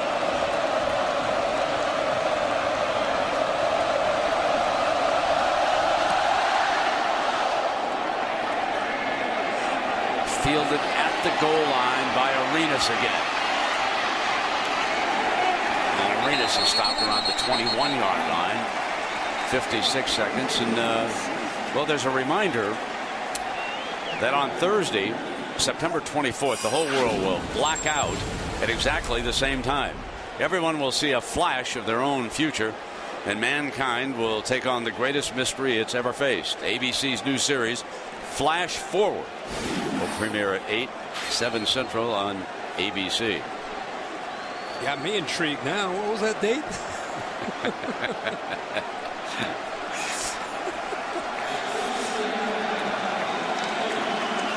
One-point game. Greg McElroy. He's 5 of 15 for 84 yards. Upchurch is the running back. Last time he touched it, he reeled off a touchdown, and he's battling for another one. Midfield. And he's just hunting down defensive players. Banged one into the end zone, and this time he crushes another one. Cody Grimm, I don't think Cody Grimm, thankfully, is getting up, but boy, Upchurch is trying to show his coaches, I want to rock. I want to carry the football. He cuts back. He's not even trying to get around Grimm. He's looking for Grimm, and Grimm is now checking out of the game. How about the power here by Roy Upchurch? The touchdown, he looked up Dorian Porch, one of the hardest hitting safeties on this team. And now it looked like Alabama's maybe trying to kill the clock. They pick up a big game, and now they're thinking field goal with one timeout left. 36 yards with Grimm on the sideline. And the throw in underneath to the tight end Peak. That's the first time tonight that he's gone to the tight end, and they've got 35 seconds, and they got a great leg in Tiffin. They've got timeouts. They can regain the lead yet again. Looks like they're going to call maybe a measurement here.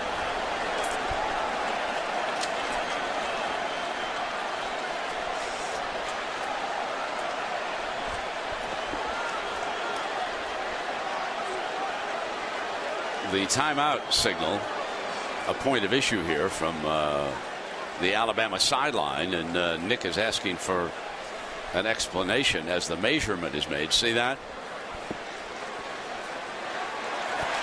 And they have the first down. 35 seconds. So certainly they are moving toward a Tiffin attempt here. I don't think there's any question about that, with Ingram checking back into the backfield. He's kicked a 49er, 34, and a 32. Still has a timeout left. This is Ingram. Now this time it's contagious. Upchurch lit a fire with these running backs. The offensive line just pushing Virginia Tech around here these last couple drives. Drew Davis, number 79, leading the way that time for the offensive line. McElroy guns it incomplete. That was Peak, the intended target that time. 13 seconds. Second down and 10. One timeout left for Bama.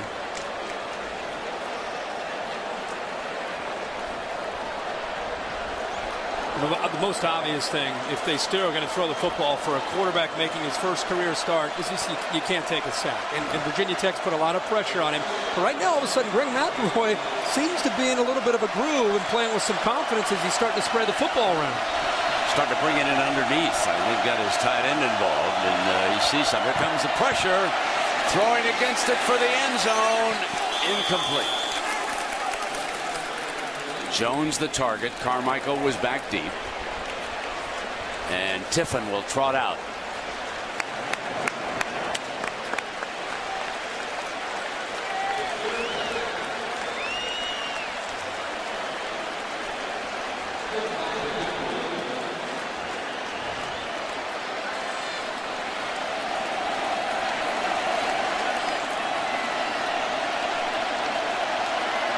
.36-yard attempt.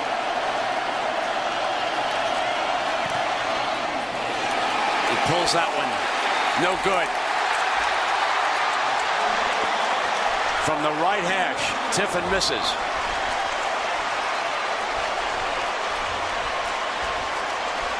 Tell you what, Virginia Tech has caught about every break they could here in this first half to remain in this football game. They just mishit it. But the Hokies took advantage.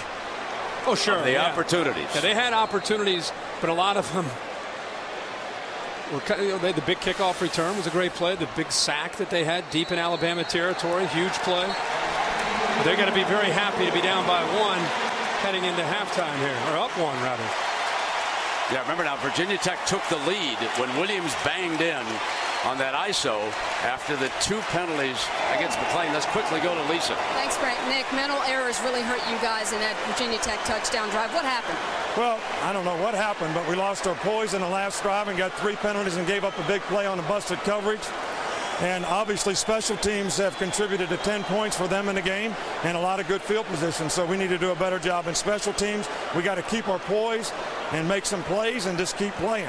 I mean, we knew this was going to be a tough game and we're ready for it in the second half. Now, for most of that half, the offense and Greg McElroy appeared to struggle, but it seemed late that he kind of opened it up a little bit. What's changed for him? Well, he's a young guy. I think he's gaining some confidence. I think he made some plays, and I think, you know, we're going to keep on doing what we're doing, and I think we got a good plan, and hopefully we'll keep pushing on them and wear them out a little bit. All right, thanks for your time. Thank you. Brent? Thanks, Lisa. 1-point game, 17-16. Virginia Tech leads it. So let's send it to Times Square now. Here's John Saunders and Jesse Palmer for the Bud Light halftime report. John? Arenas, you saw him back deep.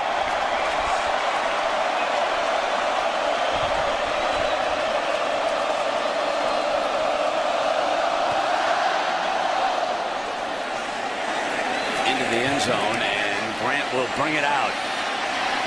15. Strong return to the 29-yard lines. We take a look at the Pacific Life game summary, and you would imagine it is the defenses dominating, as Herbie told you. But look at the return yards for Virginia Tech. 183, and of course that includes the 98-yard kickoff return for a touchdown. The return yards and the big sack by Virginia Tech's Jason Worlds deep in Alabama territory also helping the Hokies stay in this game and in fact have the lead. Greg McElroy back in the gun on first down. On the release is able to complete it to Ingram, who keeps going for a first down. Let's check in with Lisa. Well, Brendan, injury update to tell you about for Virginia Tech. Tight end Greg Boone is out for the rest of this game. Not sure exactly what happened to him, but they're saying it's a right shoulder injury. He was in the x-ray room during halftime. Also, I got a chance to speak to Frank Beamer about how to get Tyrod Taylor going. He said we got to protect for him better. Also, we got to get some crossing routes going. We need to hit some people on the run. Yeah, and Lisa, let me correct myself. He just reached almost to the 35, so they've still got 5 yards to go here on second down, and now that brings up third down for him. Third down pressure by Virginia Tech has been outstanding, and they've mixed up their looks. They have brought some pressure at times, and others have sat back and tried to force McElroy into making a poor decision. And McElroy, it's been some easy reads. It's either one receiver or hit the check down or take off running. You got to believe, first of all, where is number 8, Julio Jones, is the first thing that Virginia Tech is asking themselves. Lined up there, just to the left of the tackle. McElroy looks back to the middle and guns it for the first down. Hanks, the receiver. One of the things I would do if I'm Alabama, we talk about adjustments at halftime and trying to build the continuity and rhythm as an offense when there have been some struggles. And there's Jim McElwain to the far left there with the glasses as the offensive coordinator. Guys, clearly they're going to try to take Julio Jones away. Let's find ways to get Ingram and Terry Grant and other players involved. They can make plays. Let's get them the football.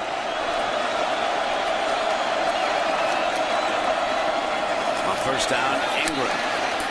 And he is stopped by Morgan. Number 2. Bringing the heat that time. Great pressure and great speed. And one thing about going through two-a-days and prepping and you get tired of looking at the same thing over and over. You get out into a game, the game starts to move fast. Well, in the second half, you start to settle in and just make your reads, read your keys, and attack. And that's exactly what Davon Morgan did. Jones is on the Carmichael side, and now the safety moves over. McElroy rolls to the right, and he'll step out of bounds. It looks like Foster, Herbie, is making a late adjustment in that secondary, depending on where Jones goes. And that time it was a late roll of a safety to disguise whatever coverage they were in. And of course, against a young quarterback, Bud Foster has been lethal against first-time starters throughout his career as a defensive coordinator. Now he's got McElroy in a 3rd and 7.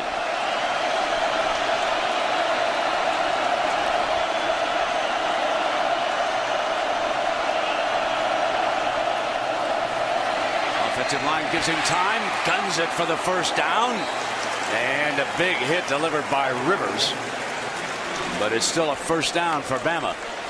The defense shifting towards Julio Jones, and we're going to keep talking about this because it's a big factor. You got to find somebody else able to make a play, and McElroy has to be willing to come off of number 8 to find some others that can make plays. And Colin Peak, I'm telling you, as this year goes on, is going to become a primary target for Greg McElroy.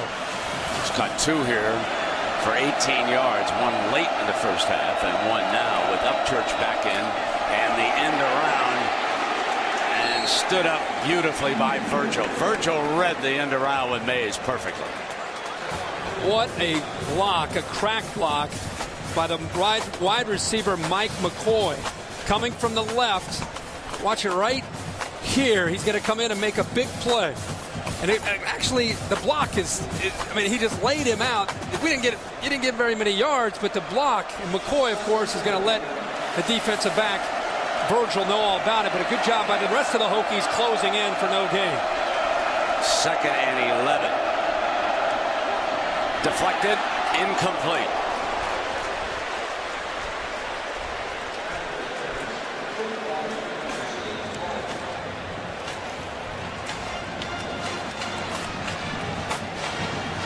Quickness of Virginia Tech's front 4, allowing them to get right through the Alabama offensive line. Remember, James Carpenter, first-time starter. Lejos, the center, first-time starter. And Barrett Jones, the right guard, first-time starter. Wonder about the continuity. You wonder about the confidence as this game continues on and facing, again, a very aggressive and athletic Virginia Tech front. 3rd and 11. The backers back away. They try to get a 4-man rush in on McElroy. Rolls out to the right now. Can't find an open receiver. Hopkins and Friday get to the football.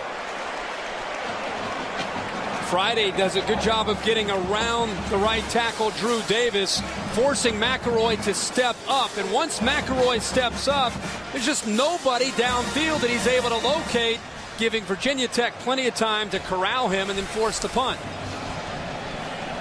Hosley, the freshman, back deep again.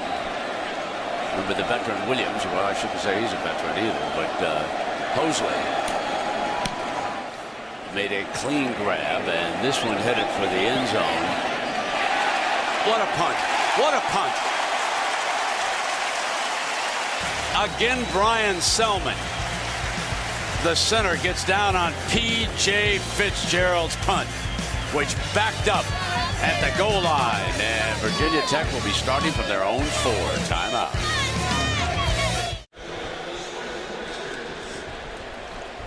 Well, Tyrod Taylor and Virginia Tech lead it by the slimmest of margins with 10:08 to go in the third quarter here in the Chick-fil-A kickoff game from Atlanta, Georgia. But they are coming out against this fierce Tide defense from the shadow of their own end zone, and you better believe that Alabama will be attacking Taylor. Lisa had mentioned talking with Frank Beamer and the importance of crossing routes. One of the reasons that's so important is when you face man coverage, it's an easy throw, and usually your receivers have a pretty good chance of getting separation from the defensive backs in man coverage. But in the first half, you didn't see that happen very often. See if they can get it going here in the second half.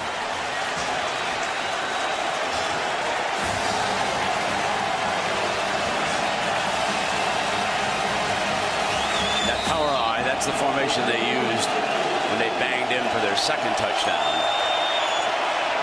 Handing it off to Williams and running straight ahead. And we have had a huge upset in college football tonight. Let's go to Matt Weiner in New York. Matt?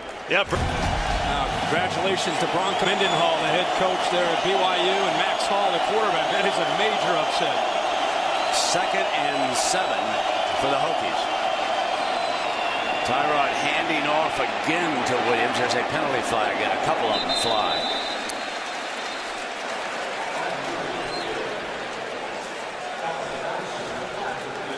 You don't see that very often. It's holding or offensive face mask. One of the linemen took Dante Hightower's helmet, just pulled it off of his head.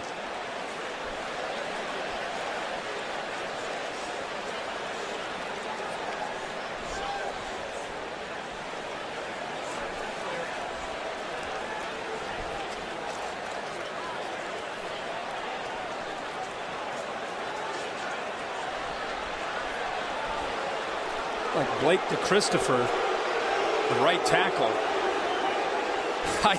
Hightower and McClain are having such big nights. Grab anything you can to try to keep them away from getting to the ball carrier.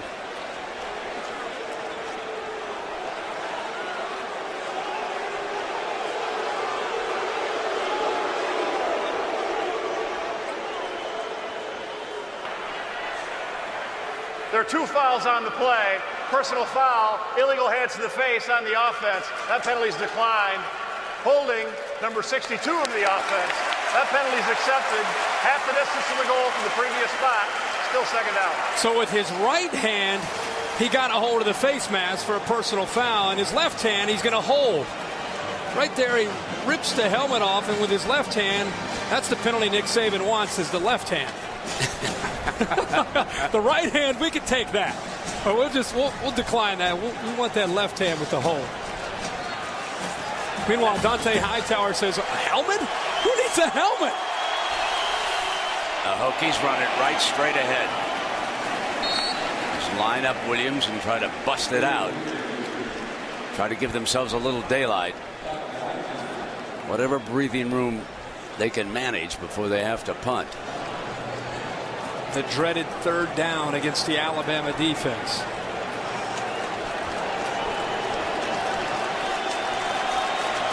Very surprised we've not seen Tyrod Taylor against this man coverage look for chances to run. He's scrambling to throw, but not looking to run at all tonight. On the slant, drop, incomplete. Hokies forced to punt. And Arenas figures to give them excellent field position.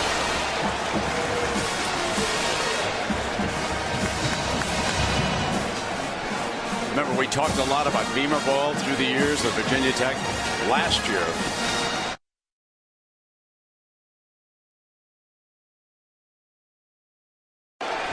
they've got Bowden punting out of his own end zone.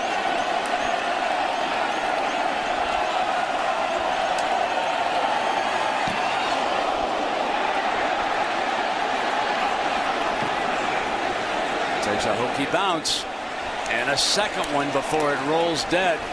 Under the circumstances, well done. It's inside the 35-yard line. That's where Alabama will have it after that 57-yard punt. You're watching Saturday Night Football on ABC.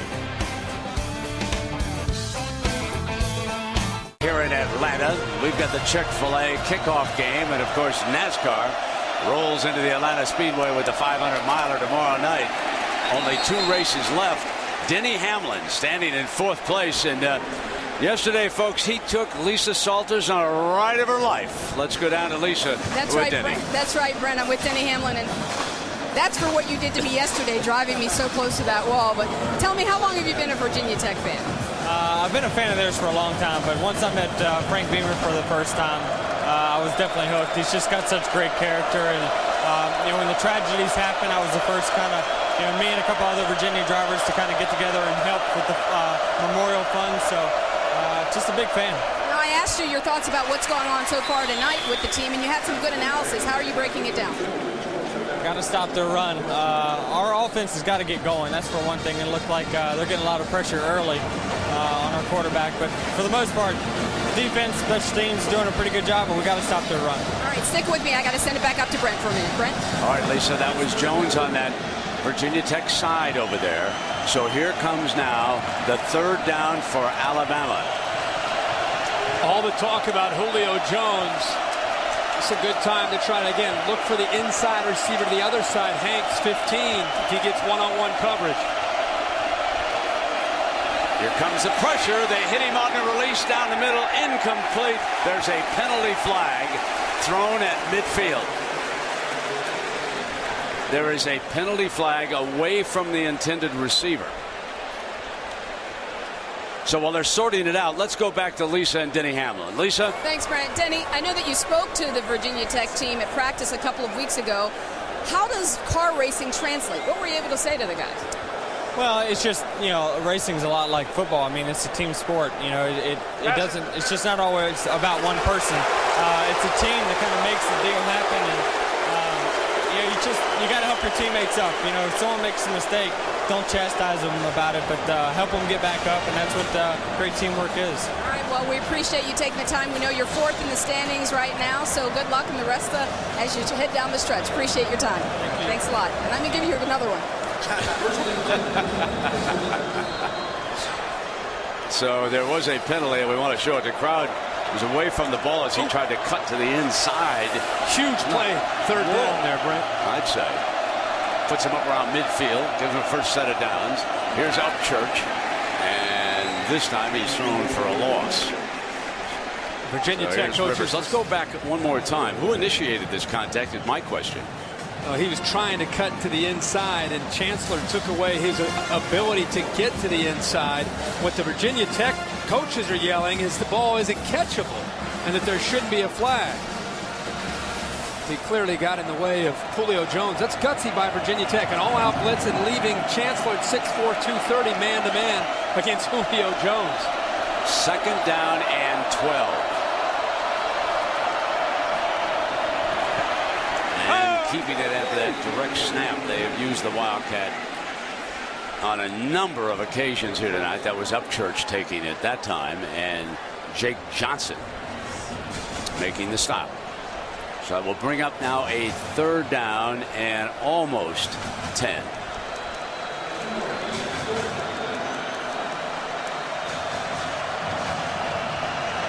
See what Bud Foster dials up defensively this time. Jones goes out to the right of the formation.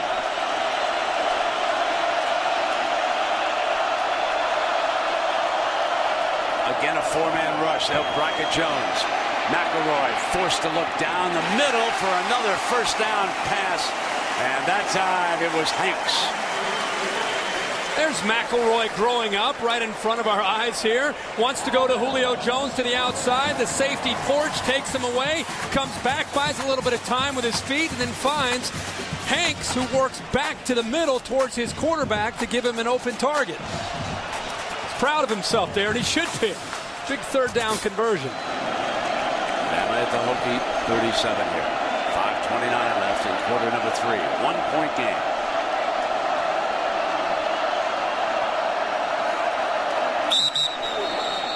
Whistle. Left guard Mike Johnson may have moved a little bit early. Prior to the snap, false start, 75 offense, 5-yard penalty, still first down. Barrett Jones is 75. The way these defenses are playing, mental mistakes are costly. Cannot afford to give these defenses any momentum or any yards. It's hard enough to execute. Here comes the pressure. Upchurch breaks free, gets to the second level, fumble, knocked free, recovered by the Hokies. Virgil, number 22, recovers the loose ball. Upchurch had broken free to the next level. They were able to knock it free from the rear, and Virgil recovered it. What a great effort here by Cody Grimm. He gets a little payback this time on Upchurch. Remember earlier in the game, Upchurch ran right over top of him and sent him out of the game. This time, what great effort by Grimm to chase him from behind right here and knock that football loose after a huge run once again by Roy Upchurch. Tyrod Taylor and the offense will take over on the 11-yard line. On first down, looking deep, now dances away. First down, and finally with his feet, Tyrod Taylor dances and dashes for a Hokie first down. I've been talking about this all game. Taylor has to be willing to make some plays with his feet. We know he wants to show that he can throw this year, but when a defense is playing man-to-man coverage, if you can make the first guy miss, there's nobody left to defend the quarterback, and that's what he needs to do to keep this defense honest. Ed Wang did a fabulous job that time. Anders was the contained man, and Wang blew him out of there and opened that hole up. A terrific job by a veteran left tackle as Oglesby comes back. And Alabama trying to contain Tyrod Taylor, and Wang on that big play just blew the contained man out of there. Chinese-American left tackle has a brother on the team, and his brother, because of an injury, will be redshirted this year as a freshman.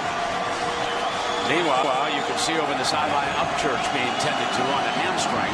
Second down, inside handoff, and a first down by Josh Oglesby. Darren Evans out for the year. Ryan Williams, Josh Oglesby, and a true freshman, David Wilson, have to be able to pick up the slack. I think a lot of people were anxious to see how these three would be able to do replacing Darren Evans.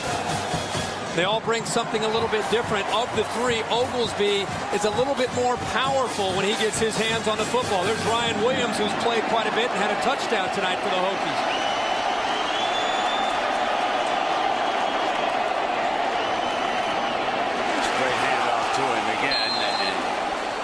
We check in for an update with New York. 2nd and 11 for the Hokies. Option look inside the Williams and read beautifully by Hightower. Well, there's the closing speed by Dante Hightower. And again, let's not forget the size of this young man. A great job of reading the play instantly. Watch him close in on this right away. By the time Williams gets his hands on the ball, nowhere to go as the sophomore at 6'4", 260 pounds, closes in. Boy, he moves quick. 3rd and 12. Comes a blitz. Throws short against it. Complete. But short of the first down. Boycott, the receiver, number 81.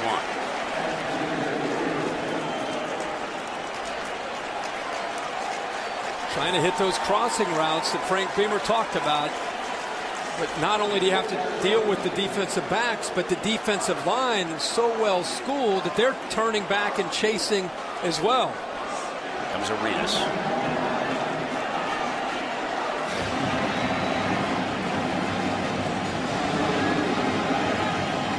Bowden versus Arenas again. Bowden has done a very good job so far. This one beautiful. Fair catch. Down about 11-yard line. Long way for the Crimson Tide. They trail Virginia Tech 17-16 here in the 3rd. Well, there's the most sought-after trophy in college football, the Coach's Trophy, presented by Dr. Pepper. It'll be awarded the 2010 City BCS National Championship game, January 7th, right here on ABC.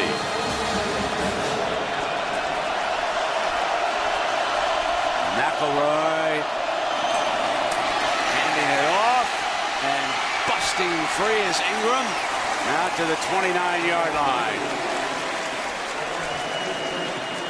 Start to get closer and closer to this fourth quarter. You wonder about the size of Alabama up front on the offensive line. In the back, Mark Ingram, who's a powerful runner. If they can eventually start to wear down the undersized, albeit athletic, Virginia Tech defense. That's hard running that time by Ingram for a big gain. 18 yards. Run that draw. Nothing doing this time. Just to follow up what Kirk has pointed out, time of possession for Alabama, 26.5 minutes to 17.5 minutes. Now there is Bud Foster. And let me point out again what he's done against quarterbacks who've had 2 or fewer previous career starts since 2004. Only 4 touchdowns. They have only completed 47% against him. And he's forced 7 fumbles, 20 sacks, and 8 interceptions. Those are impressive numbers. And tonight, McElroy is trying to beat that on. Drops off the screen to Ingram on the right side. Close to another first down before Johnson makes a stop.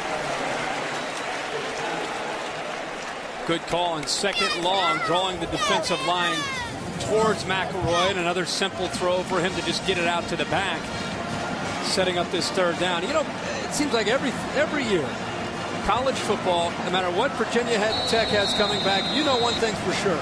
Their defense with Bud Foster is going to play some football. Pretty every amazing, year. Isn't it? Oh. Well, this presentation of Saturday Night Football, presented by Southwest Airlines, will return after this message and a word from our ABC stations.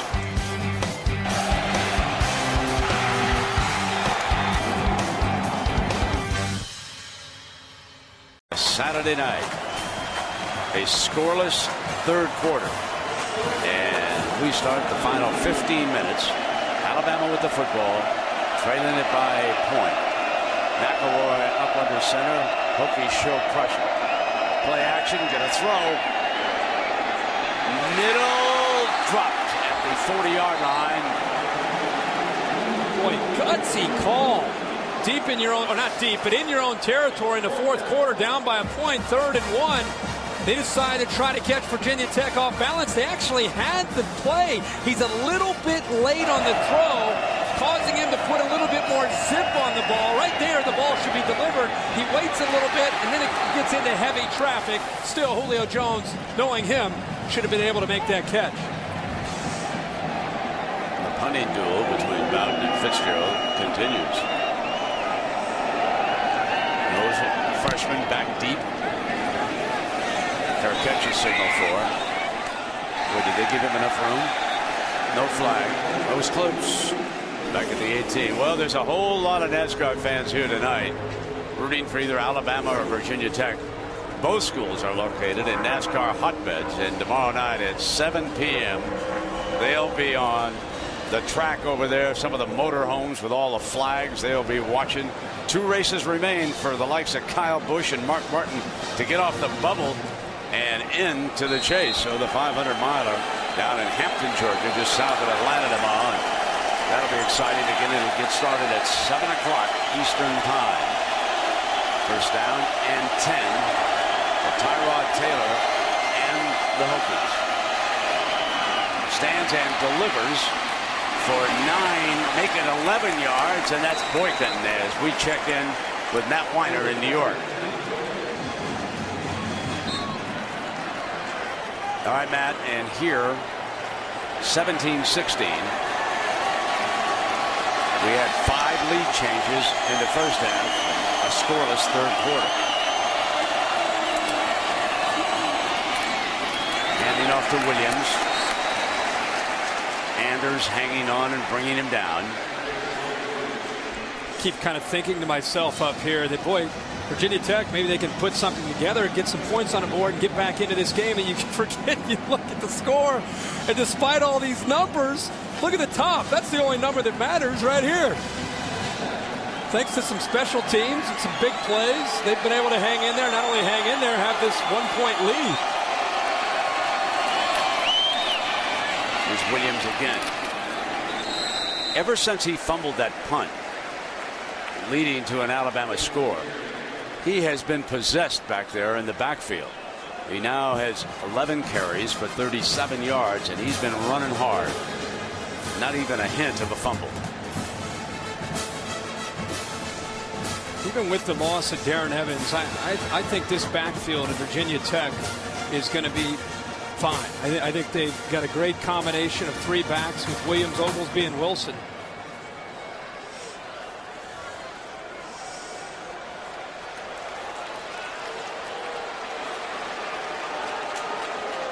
The thing to watch now in this fourth quarter is Tyrod Taylor.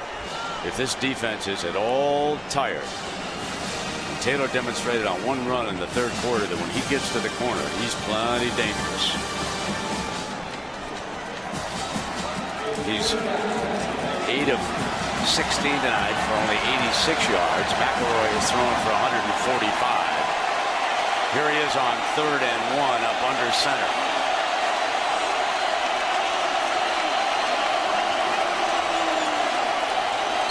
That looks like a timeout's being called by Alabama. That looked like McClain was up there. Nick cannot be too happy about this timeout on 3rd and 1.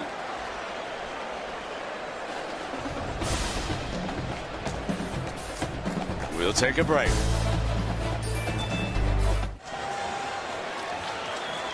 (17-16) Virginia Tech leads Alabama. A 98-yard kickoff return in the first half, proving huge. This is 3rd and 1 for the Hokies.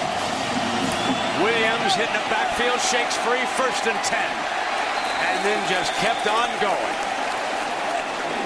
Alabama got exactly what they wanted with penetration from Hightower and Reamer, their linebackers. They're there to make the play, but Williams slipped off them. And it's against the Hokies.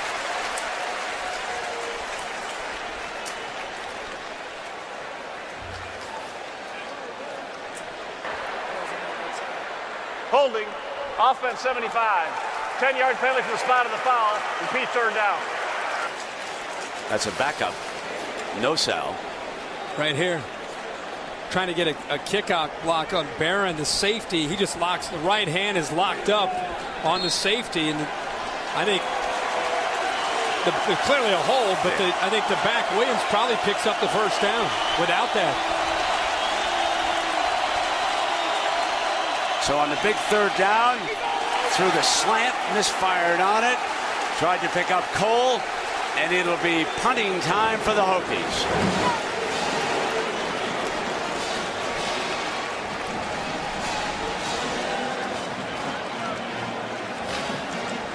Bowden against Arenas one more time.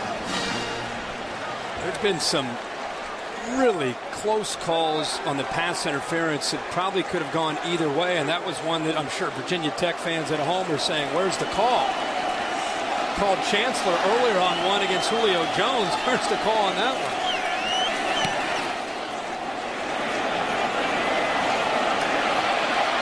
Arenas on the 31-yard line, dances left now, looks for daylight. Down at the 46-yard line. The pressure starting to mount on this one. It's a 1-point game. You're watching Saturday Night Football on ABC. 12:51 remaining here in Atlanta. Alabama trailing by a point with the football on their own 46-yard line. Ingram, and from the pistol, McElroy's going to go deep, going for it all, and it's complete to the 5-yard line to Marquise Mays.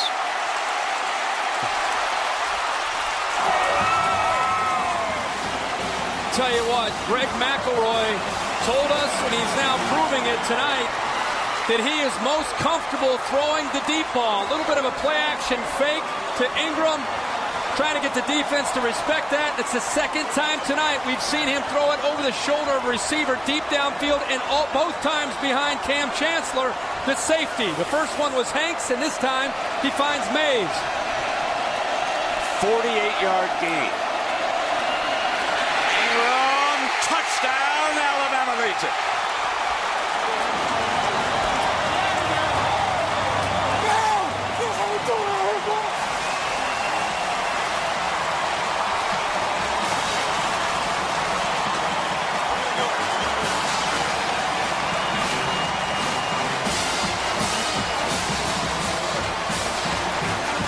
Mays is coming back because they will go for 2. Up by 5. They'll try to make it a 7. So McElroy, in the span of 28 seconds, goes 54 yards in 2 plays.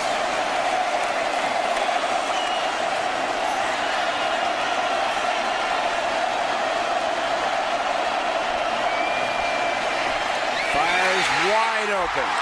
Back of the end zone, Colin Peak, the tight end.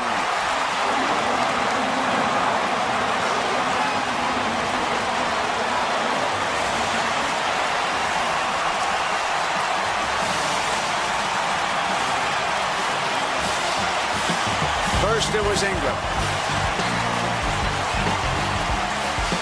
McElroy firing, and the tight end is all alone.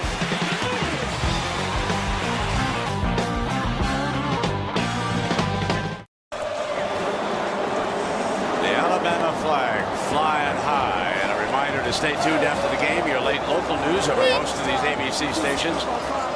And if you're wondering about Sports Center, they have another game over there. It'll be next on the air at 1:30 a.m. Better on the West Coast where it's 10:30 p.m.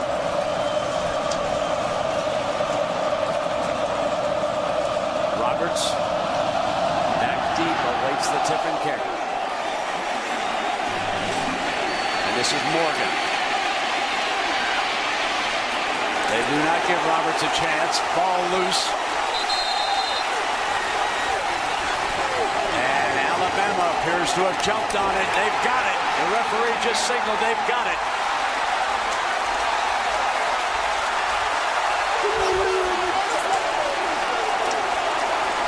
That is Chris Rogers. Chris Rogers does a good job of punching the ball loose. He's held up right there by Green, and 8 gets in there and punches the ball loose well before Morgan goes down. This kickoff coverage team from Alabama almost as relentless as the defense tonight, with the exception of the one return. Thank you. I knew you were getting ready to give me that kidney shot there. What a turn of events here. Last 3 or 4 plays. Just ripped it out of his arm. Time well spent in the weight room. Yeah. But Jim McElwain, the offensive coordinator from Alabama, the adjustment here and what he makes. Here's double coverage again on Julio Jones. So what does he do? He finds a way to get another receiver isolated one-on-one. This time it's Mays against, again, the big, tall safety Cam Chancellor. And they come right back the next play with the power running of Mark Ingram into the end zone. 2 plays, and just like that, the Crimson Tide are into the end zone.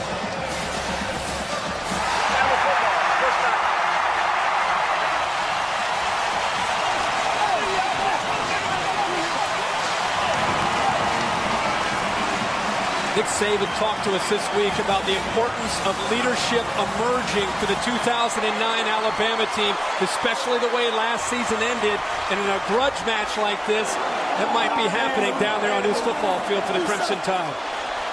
Frank Beamer hoping his defense can hold that line. Down by 7. Ingram slant, daylight. Inside the 5, 1st and goal. The Tide rolling right now.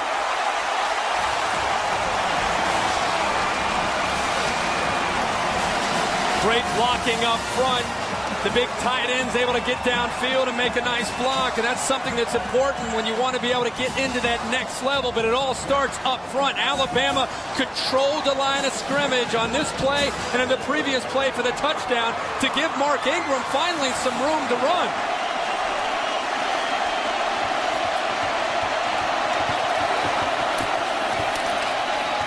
Stuff this time. It will be second down.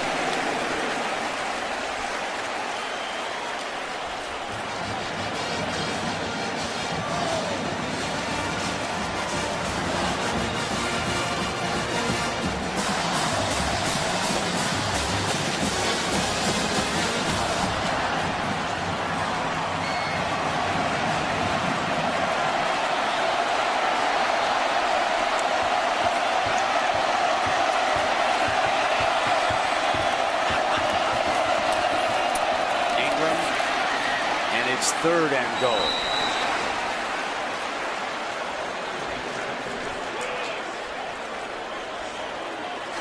Virginia Tech defense obviously realizing that they've got to take Ingram away. They have to slow down Ingram in the way the offensive line has been kind of creating that penetration, allowing him to find those seams. The last two plays hunkering down to create this third down.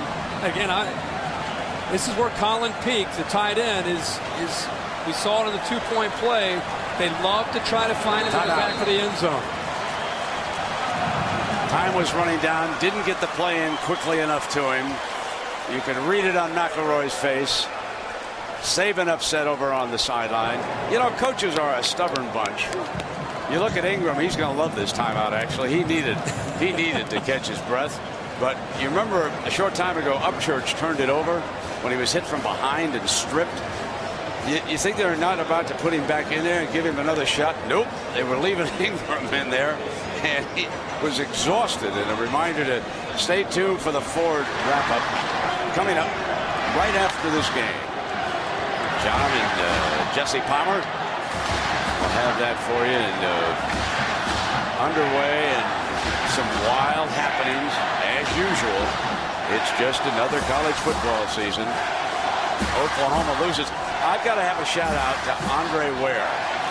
I was hosting College Football Live back in Bristol. Andre was working it with me, and he said out of the blue that BYU would upset Oklahoma, and I jumped on him with both of my cleats. I said, what are you talking about? Did he predict Sam Bradford would go down with that injury? I ain't gonna go. But he picked it. Now you give him credit. I'm telling you right now, and it was several weeks ago when he did it. So, Andre, if you're with us here tonight, I'll be calling you up this week, my friend, to find out what's going to happen in the NFL next week. I got a couple of suicide pools to worry about. Here comes McElroy. Fire back in end zone. Incomplete. He was looking for the tight end. And that time a linebacker had stuck right with him. Didn't have quite the daylight that they had. And so leading by 7, no hesitation in sending Tiffin back out.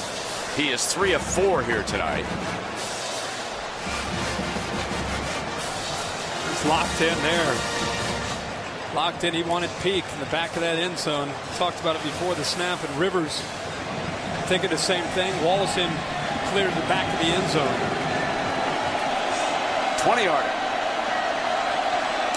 Over on the left. And that hash slices it through. Remember, he missed from the right. Here tonight, a little breathing room for the Crimson Tide. But there's still 10 and a half to go.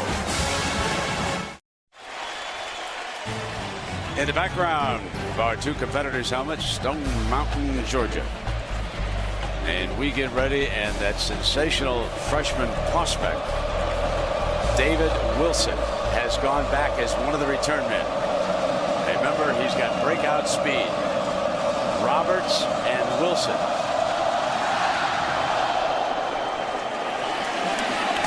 And Roberts steps in front of the freshman. He had the 98-yard return. Dashes daylight. Freshman gets out on top of him. And he's pushed out of bounds at midfield. What great hustle by number 4. And there's a penalty flag on top of it.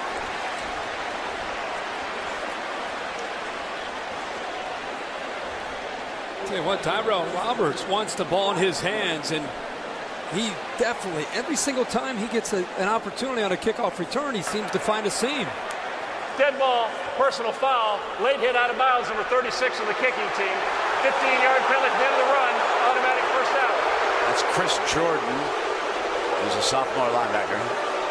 With 10 unanswered points by Alabama and the momentum starting to favor them. This return is big, and then another mental mistake by Alabama. And look at the field position for Virginia Tech. But remember, Tech has only 126 yards of offense here tonight.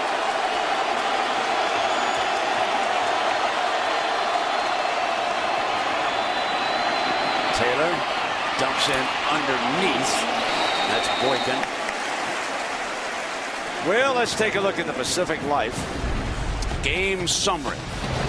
It's been a story of special teams, or especially early in the game. Tyrell Roberts had a 98-yard kickoff return to give Virginia Tech the lead, even though Bama was controlling things. And then it's been some mistakes by Virginia Tech, turning the football over, and Alabama's, for the most part, controlled this football game.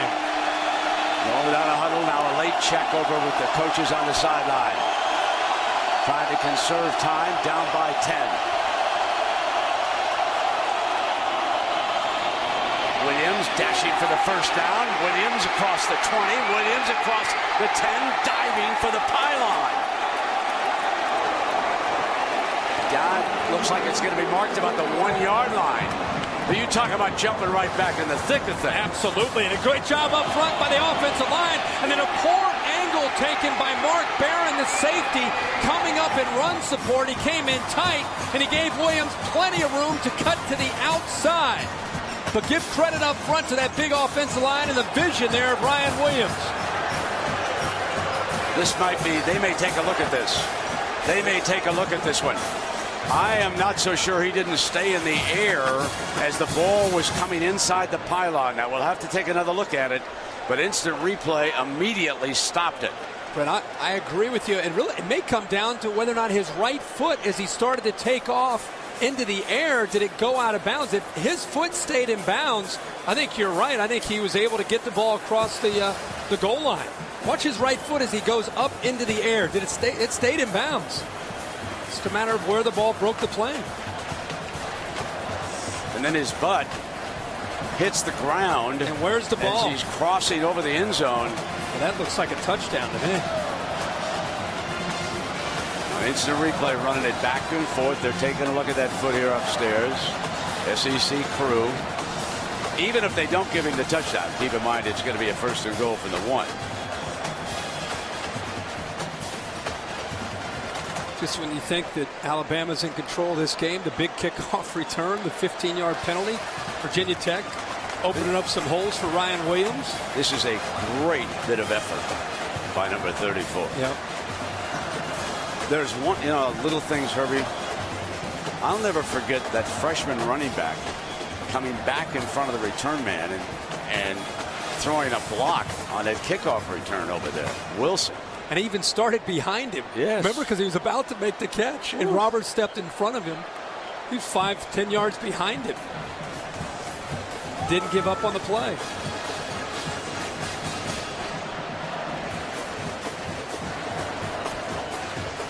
You love to see true freshmen being put into this atmosphere and having a chance to do just a thing like hustling downfield and coming up with a block that might spring the back or the return man another 5 or 10 yards. After further review, video shows that the runner broke the plane of the goal line with the football. Therefore, the ruling is overturned. Touchdown. It's the right call.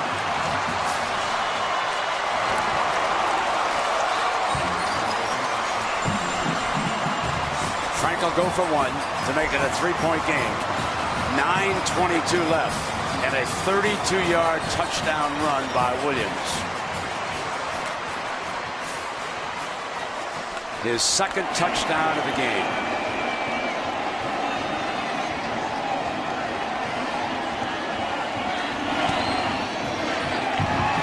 The first time he's kicked since high school. Auburn adds the point. We've got a 3-point game. Nice block here by the right guard, James Brooks, who goes up to pick up Hightower, and then the vision to find the seam by Ryan Williams. And, of course, later the effort. Look at 68 right there. Just get enough of Hightower. A poor angle taken by Mark Barron. He comes too far to the inside. I'll tell you what, the redshirt freshman gave everything that he had to get the football into the end zone. This is an offense that has struggled all night long, and even down 10 into the fourth quarter, they're not giving up, which is a trademark for a Frank Beamer football team. We got a long way to go in this one.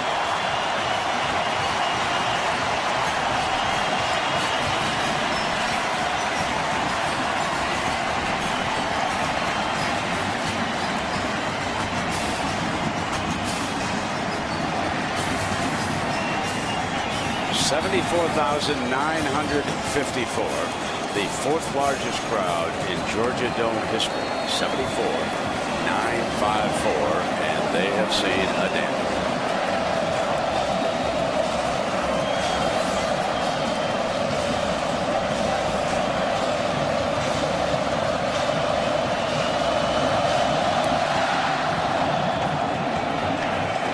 Kickoff fielded by Arenas at the 10. 26 and down. And a reminder that on Thursday, September 24th, the whole world will black out at exactly the same time. Everyone will see a flash of their own future, and mankind will take on the greatest mystery it's ever faced. ABC's new series, Flash Forward, will premiere at 8, 7 Central on ABC.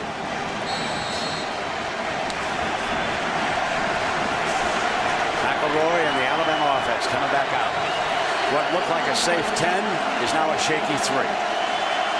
Ingram, the running back. We're under 8 seconds here on the play clock. Ingram sweeping left, finding daylight, explodes into Virginia Tech territory.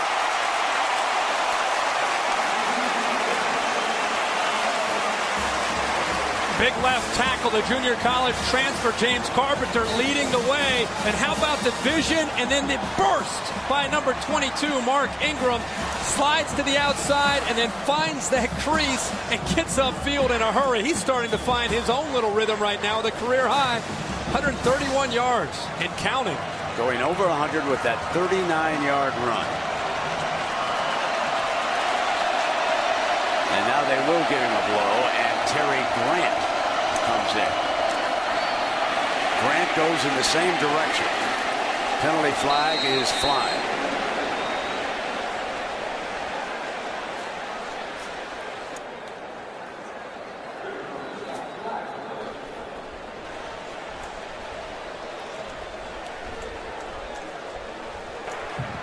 Holding, offense 77. The 10-yard penalty from the previous spot. Repeat first down.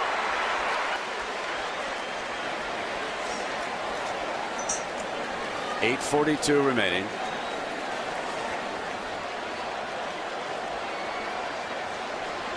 It's the 9th penalty tonight, Brent, against Alabama.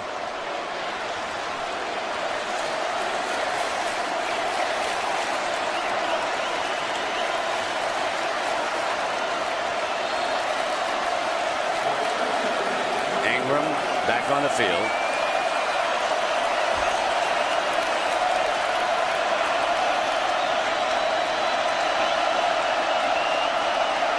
He'll take the direct snap and barge right straight ahead, muscling his way to the 36-yard line, almost back to the original line of scrimmage.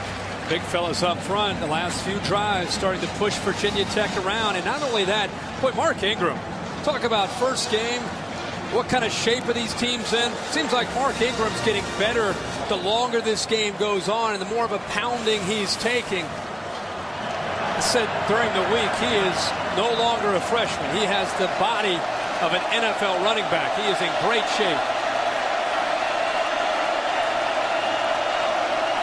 Second down and 11. Play action, McElroy. Got his tight end. First down at the 17-yard line. So Peak again comes open in the middle. That's 19 more yards. Well, they've been going after Cam Chancellor. This time they're going to try to find a spot between the linebackers and the safety. Nice soft spot and a good job of breaking down the route by Peak to not continue forward into where the defender was sitting and waiting for him.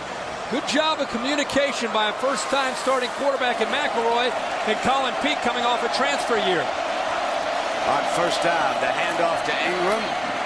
Tries to find a hole on the right side.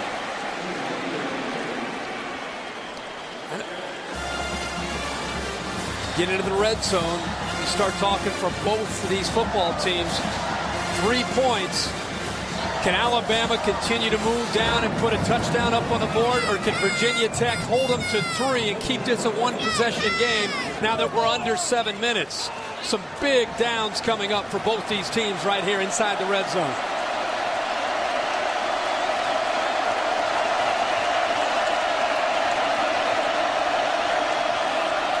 Second and 11, rolling hard to the right. Comes in underneath. Ingram, touchdown, Alabama. A beautifully designed play as Mays cleared the corner out, and they brought the running back in underneath, and there was daylight for Ingram. What a beautifully designed play.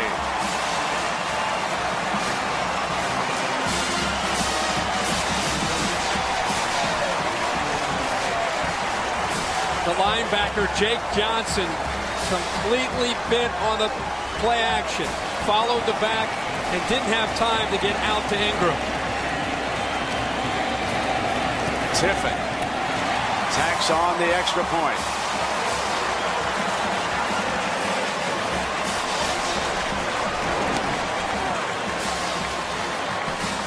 Right here, the play action takes him over, and the bootleg out here, he doesn't have time to react. Watch 36. It's his responsibility. He bites on the play action, doesn't have time to get out there, and Ingram catches the ball with, again, room to work. And when you give Ingram, with his power and speed, room out in the flat like that, I don't think there's a safety or a linebacker that can slow him down out there.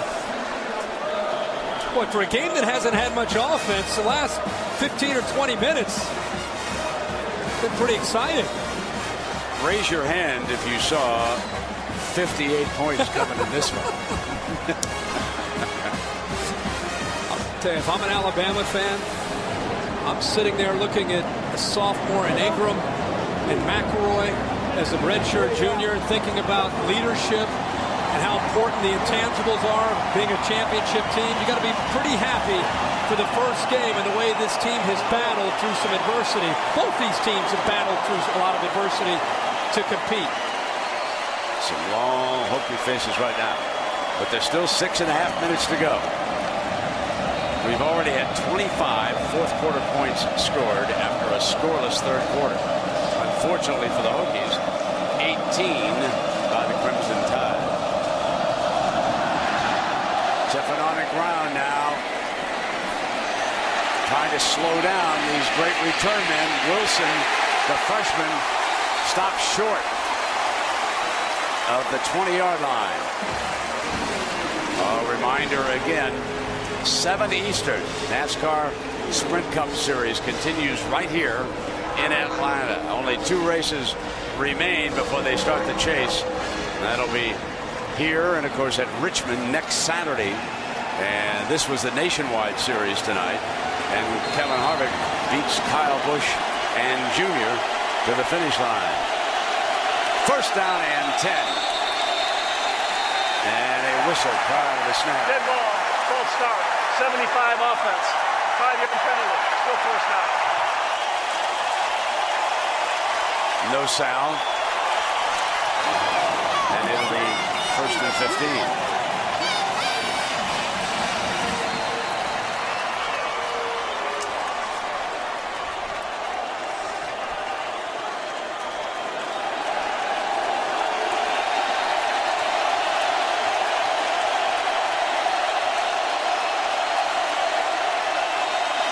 Here's Taylor throwing middle, but he threw behind his receiver.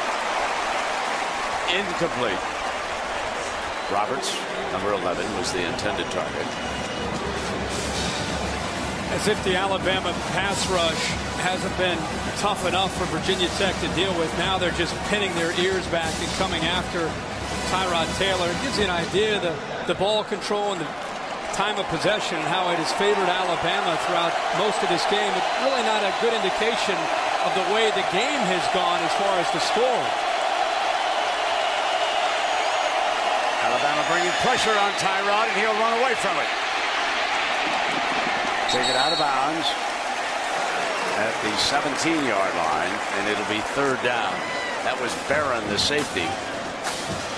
It was part of the plan coming into this game was to use Mark Barron at times as a blitzer to chase Taylor out of the pocket, and also at times to use him as a spy to kind of follow Taylor to try to bring him down if in fact he started to use his feet a lot. But we have not seen that part of his arsenal tonight from Tyrod Taylor trying to run the football.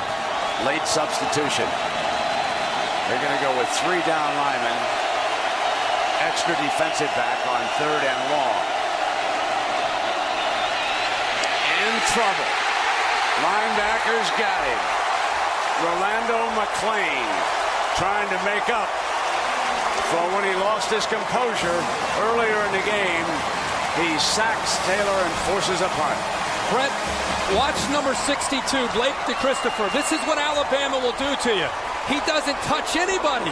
It's because he's confused with the look from Alabama. It's a great illustration of what Alabama can do to you. The right tackle, Blake DeChristopher, didn't touch a soul because he didn't know if he should go to his right or to his left. Meanwhile, Rolando McClain went right by him. Arenas will attempt to put this in the W column right now. And he's got a signal for a fair catch. Bowden's done a superb job against one of the finest punt returners in college football. Well, we are told by some that's at least 2 weeks sideline. We'll wait and see about that. Ingram muscling his way for 11 more yards. I'll tell you, I love the look of Mark Ingram. You and I saw him this week and kind of both looked at each other and said, well, this guy is going to have a huge year for Alabama. It's an offense that's built around being physical, built around their ability to run the football. Occasionally they'll go play action, occasionally throw it downfield to Julio Jones, but Mark Ingram is the key to Alabama football in 2009 on the offensive side of the ball. He sets the tone and everything comes off of him. Saban wants him to work on the clock right now with a 10-point lead and 4:17. Just keep muscling. Of course, it stops on a 1st down, but here is Nick. I want to tell you a little anecdote about Nick Saban. So he's talking about how visible his life is as a coach over in Tuscaloosa and how careful you have to be, and we're just chatting about that and this and that. And he says, I gave up drinking. He said, when I go out, I don't even get 1 beer or a glass of wine. He said, I just gave it flat up. Because if you go out and this team loses, you go from having 1 drink to being a drunk. So I just gave it up. Now that is discipline, ladies and gentlemen. In my case, not going to happen.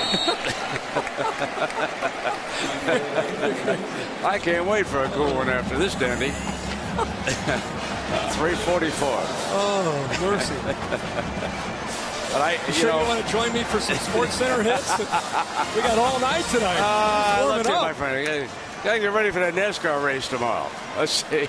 So what's the difference between the Cup and the Chase? Well, the Cup and the Chase, and is it the same thing? It's like the golf at the end of the season. It's the playoffs. So you qualify the drivers, and they're the only ones who can win the championship trophy. Okay. So you got to get the Dirty Dozen in there, and they arguably are the best. And they have come back now with Roy Upchurch. Remember how hard Upchurch ran, and then unfortunately, Russ Grimm's son knocked the ball out of his hands, and that is number 26, Cody Grimm. He's a linebacker for Virginia Tech, and that is, you might remember the great Russ Grimm, now coaching in the NFL. Well, that's his son. Talking about NASCAR, you and Lisa, while I was in a game day meeting, you guys had a little bit of fun, I guess, going around the track. Yeah, we did indeed.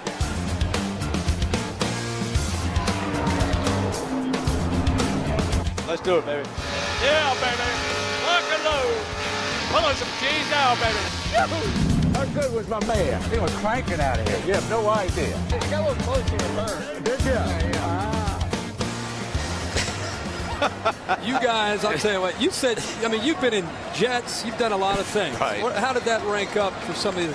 It's right there right now. I'm going to tell you, because when they start out, they hit 80, 90 miles an hour coming out of pit lane, and they take it up to the wall before they turn hard left. Well, Lisa had never even seen it, NASCAR track. Poor Cal. And then he admitted he got it up just a little bit close. You know, they're about 6 inches from that wall because he's looking for that groove up on top that they'll be trying to find tomorrow in that 500-miler. And it's great fun. Thankfully, there were no other cars on the track. We were out there all alone, okay? Oh, my God. Guys are gutsy. Here is third down. And Upchurch. Boy, what a great game Ingram had. Was he hurt down there? Is he shaken up? What a shame that would be with the way he's played. Yeah,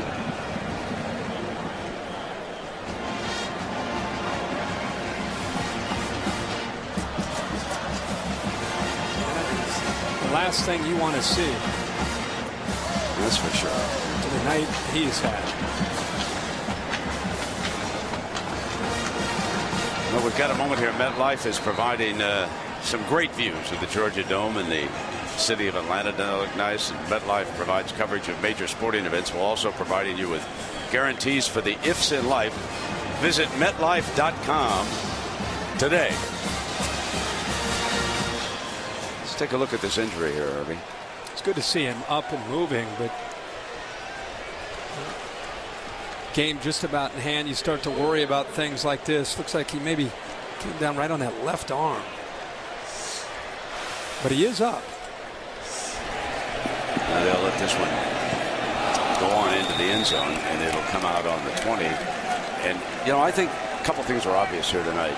I don't know how you feel, but SEC West will have their hands full with this defense and this football team. Okay, Alabama, to me, I mean, they become one of the favorites. Well, they're the team to beat in the West. I thought at the beginning of the year that they and Florida would come back in this stadium in Atlanta to play for the SEC championship game. And after watching them tonight, I feel even stronger about that. Their defense is going to end up being one of the top defenses in the country. I think they're better this year defensively than they were a year ago by the time it's all said and done. And I thought their offensive line, 3 new starters, a new starting quarterback, thought they settled in and really started to kind of hold their own as well.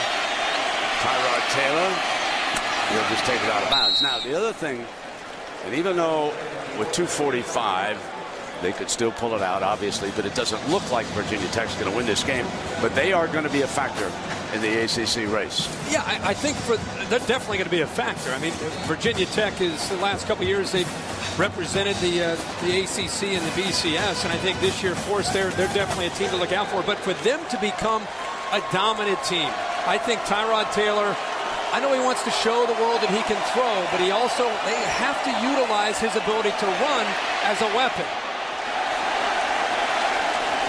Lisa, what do you hear about Ingram down there? Well, Brent, they're working on his left knee, and they just wrapped that left knee up in some ice.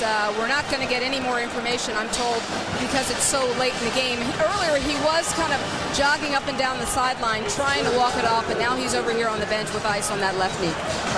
Well, we just hope it's a slight bruise or something like that. He's had a Warriors night here, 150 yards and that touchdown. He also caught one for his second touchdown. Oh, Taylor's hit on the release, deep and out of bounds. That was a great catch by Jackson, but he was out of bounds. Well, one of the corners came on the blitz and Arenas, and the other corner, Jackson, had great man coverage on Roberts. They bring Arenas from what they call the star position, and the 5 defensive backs. The nickel comes over the slot, came down on a blitz and forced the errant throw, and his sidekick Jackson goes up and makes an interception, but out of bounds.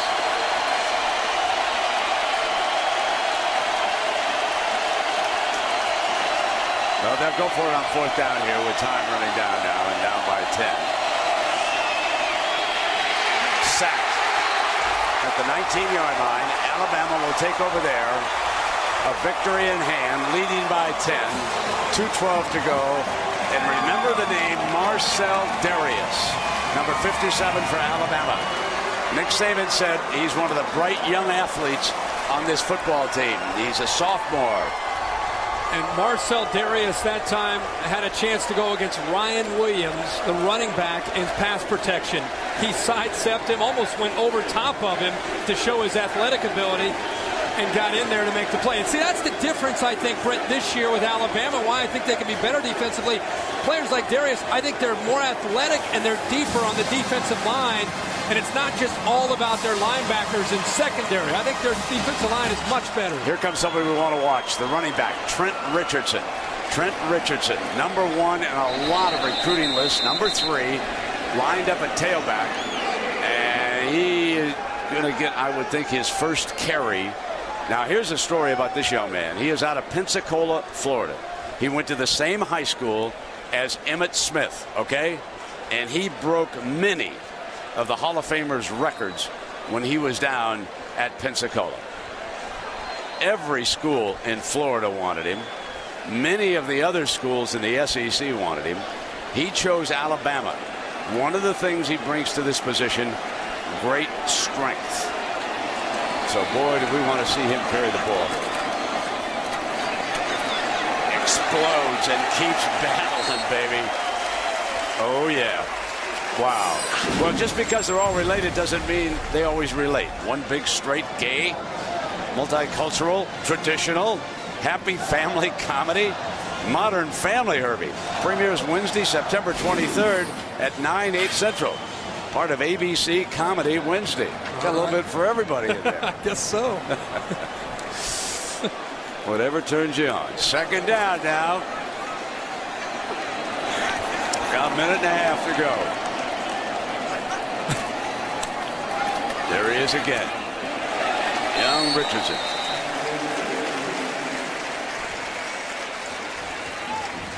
Tough night for Tyrod. Thing about Tyrod Taylor and Virginia Tech and Brian Steinspring, the offensive coordinator, they go back to the drawing board and get ready for the rest of their season. Now, they're not going to play too many defenses, if any defenses, that's as good as this Alabama group. He struggled tonight throwing the football. Richardson right there in that deep eye. McElroy has been efficient as Richardson steps off to the outside. One thing we should mention about McElroy coming from Texas, his father is a high-ranking executive with the Dallas Cowboys. I believe he is the head of marketing for the Cowboys. Mom and dad are here tonight. And McElroy again replaced Chase Daniel at Carroll High School. Won the state 5A championship in Texas. When you sit and talk to him, he's already graduated, has his undergraduate degree. He's only a junior. Very, very bright. And of course, he replaced Chase Daniel in high school. John Parker Wilson, who could be headed to making the Atlanta Falcons. He played very well the other night right here. And so he's replaced two pretty good ones. Yeah, and I think you're going to see, obviously, as a first-year starter, the more experience he gains, the more he's going to feel comfortable within this system. And remember, it's not built around him and his ability to throw the ball. This is an offense that again, is physical. They want to run the ball, and they want their quarterback to, as you said, be efficient, make good decisions. If you have to throw it away and punt, we've got a great defense. Just be smart. And I think you're going to continue to see him take strides in that direction. I think he's going to have a great year. Nick would be very content to just run it out here. 17 seconds left on the clock, and Alabama will win a very good season opener here in the Chick-fil-A kickoff game. How about the key plays? Well, there are a bunch of them. Virginia Tech got back into the game after Roberts had the big kickoff return. He had a big night, actually, throughout the night on his kickoff opportunities. This kind of changed the momentum back in favor of Alabama. Virginia Tech putting the ball down on the carpet. You know, Alabama took advantage of it. It's a nice throw by McElroy. Getting behind Chancellor is Marquise Mays.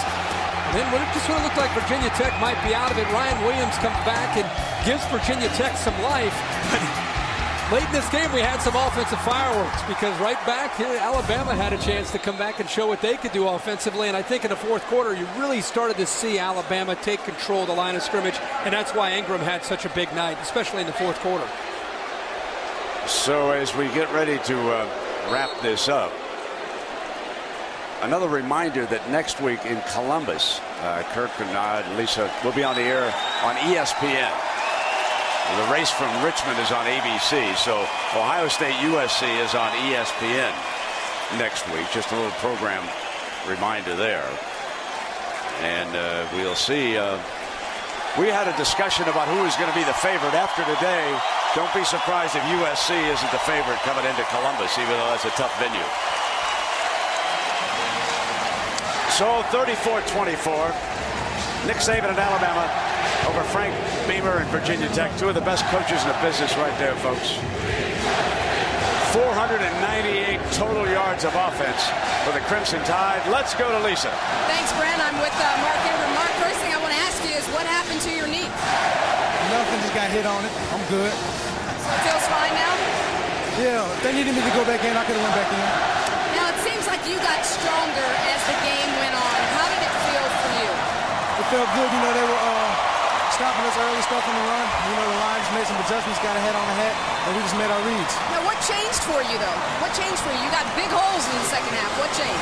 We just made adjustments, and the line executed, and I just made my reads and cuts and had a big second half. All right, so you're fine for next week? Yes, ma'am. All right, thanks a lot. Brent? Yes, ma'am. Thank you very much. That's good to hear. So there you have it. Ingram with a couple of touchdowns. And Alabama goes home to Tuscaloosa with a 10-point win here tonight. 34-24, our final score. Next Saturday, we'll be in Columbus on ESPN when USC takes on Ohio State on ESPN Saturday Night Football at 8 p.m. Eastern. Now, we're going to take you to Times Square for the Ford wrap-up with John Saunders and Jesse Palmer. So long, everybody. Take it away, John.